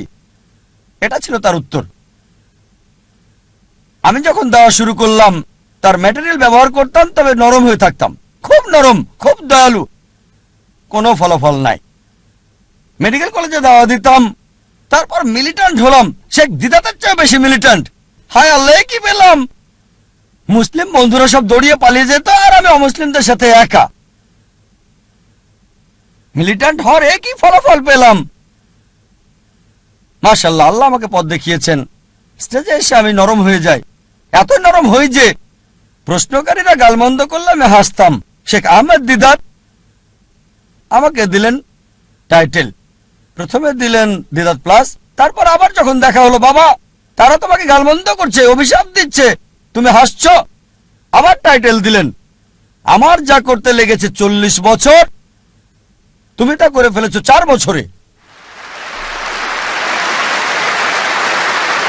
আর আলহামদুলিল্লাহ, যদি আমার ব্যাপারে দেখেন, আমার পছন্দটা, আমি এমন লোক যে সব সময় চেয়েছি সেরাটা, কখনোই 2 নাম্বারটা চাইনি। সেরাটা, শৈশব থেকে এই সেরাটা বাছাই করেছি। এখন আমি আমার আকাঙ্ক্ষাকে আল্লাহ সুবহানাহু ওয়া তাআলার দিকে ফিরিয়েছি। একেবারে সেরা ক্যামেরাটা চেয়েছি, সেরা যন্ত্রপাতি, সবচেয়ে ভালো পরিবেশ আল্লাহর বার্তা প্রচার করার জন্য সেরা কনফারেন্সটা করতে চেয়েছি। এই কারণে এই কনফারেন্স আমরা এখানে করছি। ধরেন গ্র্যামি অ্যাওয়ার্ডস এবং অস্কার অ্যাওয়ার্ডস, এদের উদ্দেশ্যটা হারাম, তবে তাদের প্রযুক্তি প্রশংসা করার মতো। বললাম কেন আমরা করতে পারবো না আল্লাহ সুবহানাহু ওয়া তাআলার জন্য? উদ্দেশ্য ভিন্ন, আল্লাহ সুবহানাহু ওয়া তাআলাকে খুশি করা। পৃথিবীকে দেখাতে চাই যে আমরা মুসলিমরাও আলহামদুলিল্লাহ করতে পারি। এমন না যে এগুলো ছাড়া দেওয়া হবে না, হবে। আমরা দেখাতে চাই যে আমরা আল্লাহ সুবহানাহু ওয়া তাআলার জন্য সেরাটা চাই, সবচেয়ে ভালো অফিস করতে চেয়েছি। এজন্য সবচেয়ে ভালো অফিস করেছি, ব্যবহার করেছি ইটালিয়ান মার্বেল। আমার অফিসে ইটালিয়ান মার্বেল, ইসলামিক রিসার্চ ফাউন্ডেশনে। আমার বাড়িতে ইটালিয়ান মার্বেল নাই। কেন? যে স্থানে মানুষ আল্লাহ সম্পর্কে জানতে আসে তাদের সেরাটা দিতে চেয়েছি। সে সময় 1990-এর দিকে ইন্ডিয়াতে ইটালিয়ান মার্বেল মুসলিম অফিসে শুনি নাই। সামান্য দিয়ে শুরু। আমাদের অফিস ছিল মাত্র 20 থেকে 25 বর্গ মিটারের, 25 বর্গ মিটার অফিস ছিল, একজন কর্মচারী। এখন মাশাআল্লাহ আল্লাহর দয়ায় এখন 400-রও বেশি এমপ্লয়ি মাশাআল্লাহ। সবচেয়ে বড় দাওয়া প্রতিষ্ঠান মাশাআল্লাহ। আল্লাহ সাহায্য করেছে। স্কুলে আমি ভালো বিতার্কিক ছিলাম, খুবই ভালো। উদ্দেশ্য কি ছিল? বিতর্কে জয়ী হওয়া। উদ্দেশ্য পরিবর্তন করেছি, দিন প্রচারের চেষ্টা করছি, সত্য দিন, ফলাফল পাচ্ছি। প্রথমে আমি ঘুমাতাম 5 ঘন্টা 6 ঘন্টা মেডিকেলের সময়, এখন ঘুমাই মাত্র 3 ঘন্টা আল্লাহর জন্য। আর আমার সবসময় চেষ্টা ছিল পৃথিবীতে ভিন্ন কিছু বা সেরা কিছু করা, দুটো যে কোনো একটা। মাশাআল্লাহ একটা ভিন্ন চ্যানেল শুরু করলাম তুলনামূলক ধর্মতত্ত্বের উপর। আল্লাহ এটাকে পৃথিবীর সবচেয়ে জনপ্রিয় চ্যানেল করেছেন, 100 মিলিয়নেরও বেশি দর্শক মাশাআল্লাহ। এর 2 বছর পর চালু করেছি নতুন চ্যানেল পিস টিভি উর্দু। গত কনফারেন্সে ঘোষণা করেছিলাম ইনশাআল্লাহ জুন অথবা জুলাইয়ের মধ্যে চালু করব নতুন চ্যানেল, এবং আল্লাহ সাহায্য করেছেন। 19 জুন চালু করেছি নতুন চ্যানেল পিস টিভি উর্দু। ইনশাআল্লাহ এই কনফারেন্সের শেষ দিনে ইনশাআল্লাহ যদি আল্লাহ চান ঘোষণা দিতে চাই, চালু করতে যাচ্ছি 3য় চ্যানেল পিস টিভি বাংলা।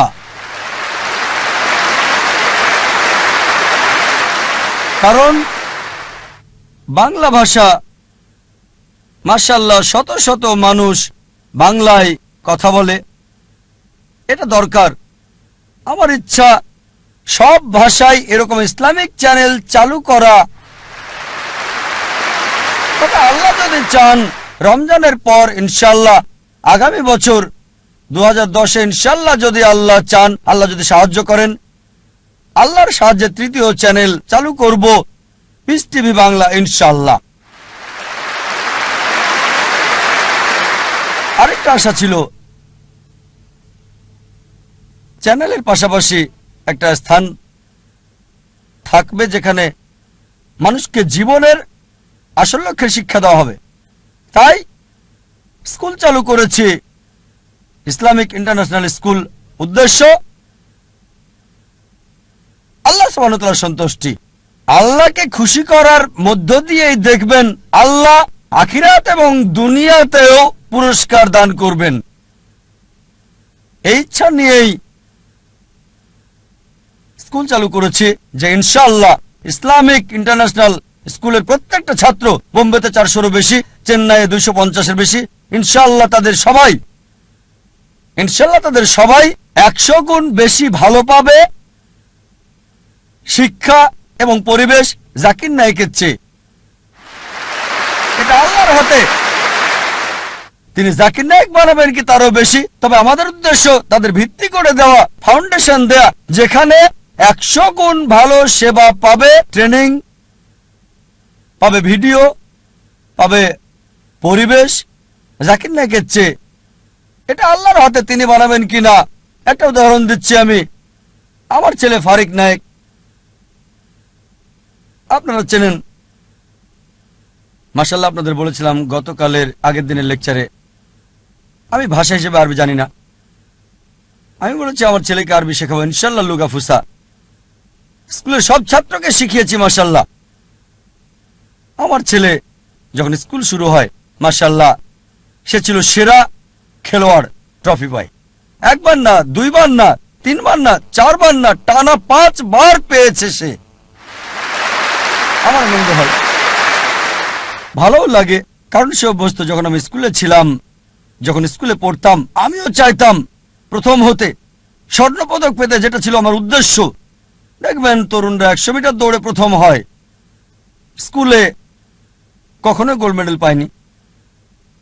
যখন কলেজে গেলাম তখন মাশাআল্লাহ বুঝতে পারলাম যে আমি বড় দৌড়বিদ, আর গোল্ড মেডেলও পেলাম মেডিকেল কলেজে 10 কিলোমিটার। তখন আমার মনে হলো গোল্ড মেডেল অপ্রয়োজনীয়। ভালো, দেখতে ভালো, গোল্ড মেডেল আসলে কি? 10 কিলোমিটার লোকজন দেখে, আসলে বড় কিছু না। তারপর শেখ আহমেদ দিদাতকে দেখলাম, এই মানুষটি আমার লক্ষ্যকেন্দ্র পরিবর্তন করেছে।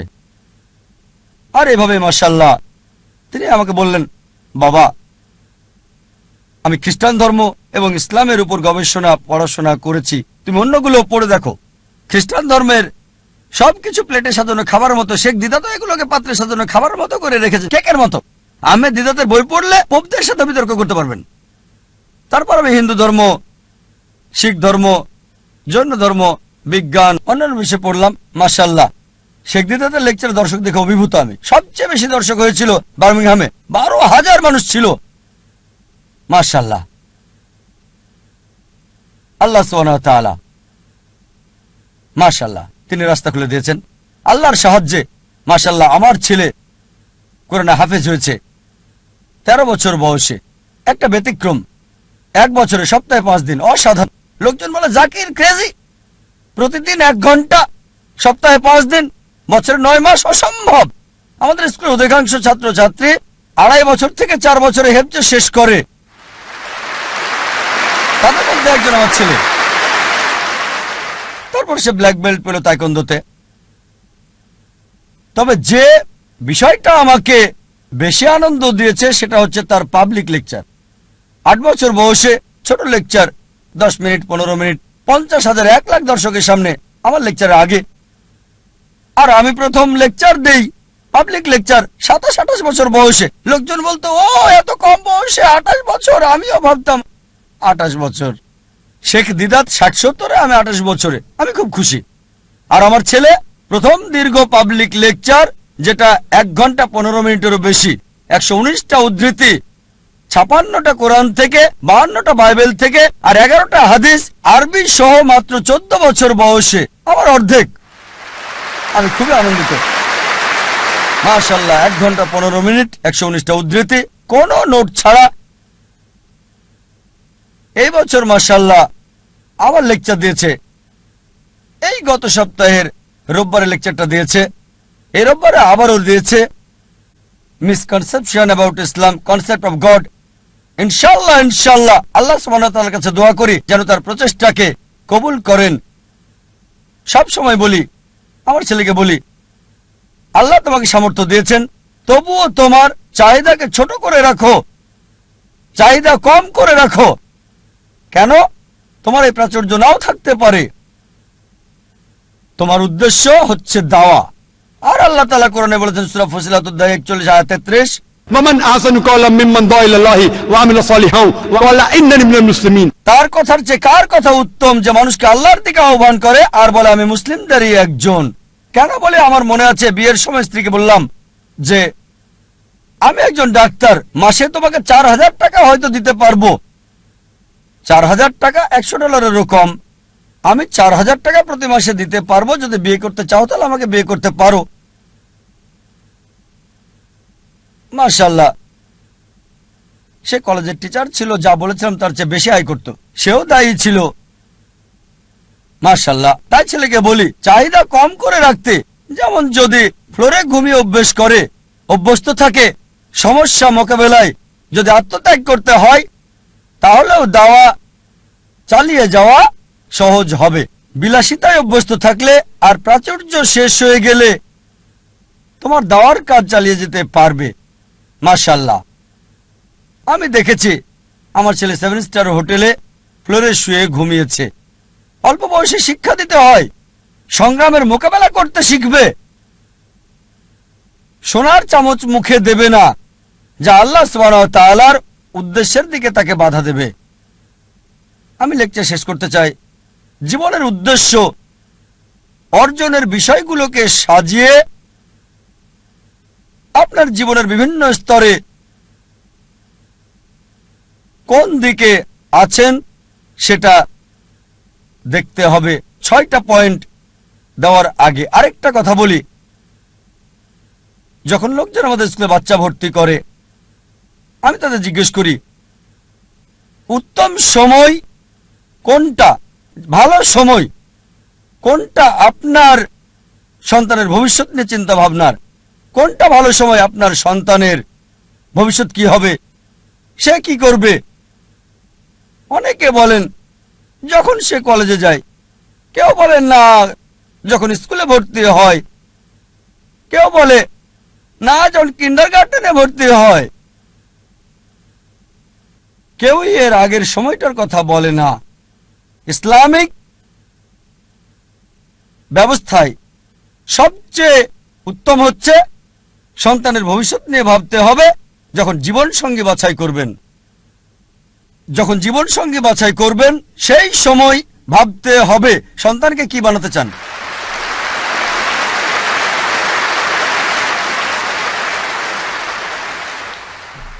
কারণ তার মা, বাবা, পিতামাতা তাদের আসল শিক্ষক। প্রথমে আপনাকে ভাবতে হবে, সেটা আসল সময়, আপনাকে সন্তানের ভবিষ্যৎ নিয়ে ভাবতে হবে। জীবনের উদ্দেশ্যগুলো সংক্ষেপে বলছি, যা একজন মানুষকে ভাবতে হয়। 1 নাম্বার হচ্ছে যখন শিক্ষা দেবেন, দেখতে হবে কোন প্রতিষ্ঠানে পড়াচ্ছেন। স্কুল, কলেজ, যেটা দুটোরই সুযোগ সৃষ্টি করবে আখিরাত এবং দুনিয়া। শুধু এই দুনিয়ার ডিগ্রি আপনাকে সাহায্য করবে না, এমন একটা স্কুলে দেন যেখানে দুনিয়া এবং আখিরাত দুটোই হয়। আর ইনশাআল্লাহ এই উদ্দেশ্য নিয়ে শুরু করেছে ইসলামিক ইন্টারন্যাশনাল স্কুল। আর যদি আল্লাহ চান আমাদের স্কুলের আরো শাখা বাড়ানো হবে। দ্বিতীয় হচ্ছে দেখবেন তার বন্ধুদেরও যেন একই জীবনের উদ্দেশ্য থাকে। বন্ধু হতে হবে ইসলামিক। যখন বড় হয় এমন প্রতিষ্ঠানে যোগ দেবে যার লক্ষ্য এবং উদ্দেশ্য কোরআন এবং সহিহ হাদিসের ভিত্তিতে। ইসলামিক প্রতিষ্ঠানে যোগ দিন, তবে যুক্ত হওয়ার আগে দেখবেন সেই প্রতিষ্ঠান আল্লাহ সুবহানাহু ওয়া তাআলার কোরআনের নির্দেশ এবং নবী মুহাম্মদ সাল্লাল্লাহু আলাইহি সাল্লামের কথা মেনে চলছে কিনা। চতুর্থ হচ্ছে যখন পেশা বাছাই করবেন, আল্লাহ বলেন সূরা আল ইমরান অধ্যায় 3 আয়াত 104, তোমাদের মধ্যে যারা ভালো কাজ করার জন্য অন্যকে আদেশ করবে, মন্দ কাজে নিষেধ করবে, আর তারাই মূলত সফল কাম। আল্লাহ বলেন সূরা ফুসিলাত অধ্যায় 41 আয়াত 33, ওয়ামান আহসানু ক্বাওলাম মিম্মান দাআ ইলাল্লাহি ওয়া আমিলা সালিহান ওয়া ক্বালা ইন্নানি মিনাল মুসলিমিন। তার কথার চেয়ে কার কথা উত্তম যে মানুষকে আল্লাহর দিকে ডাকে, সৎকর্ম করে আর বলে আমি মুসলিম। এমন পেশা বাছাই করতে হবে যেটা আল্লাহ সুবহানাহু ওয়া তাআলার দিকে নিয়ে যায়। আল্লাহ সুবহানাহু ওয়া তাআলার বার্তা পৌঁছে দেয়া তার চেয়ে আর কখনো কোনো ভালো পেশা হতে পারে না। 5 নম্বর, একই উদ্দেশ্য আছে এমন জীবন সঙ্গী বাছাই করতে হবে, একই লক্ষ্য আল্লাহ এবং তার রাসূল, আল্লাহ কেন্দ্রিক। আর 6 নম্বর পয়েন্ট কোরআনের আয়াত দিয়ে আলোচনা শেষ করতে চাই। সূরা আনাম অধ্যায় 6 আয়াত 162 বলা হয়েছে, ইন্না সালাতি ওয়া নুসুকি ওয়া মাহইয়ায়া ওয়া মামাতি লিল্লাহি রাব্বিল আলামিন। আমার নামাজ, আমার কুরবানি, আমার জীবন, আমার মৃত্যু আল্লাহর জন্য, বিশ্ব ব্রহ্মাণ্ডের মালিকের জন্য। ওয়া আখিরু দাওয়ানা আলহামদুলিল্লাহি রাব্বিল আলামিন।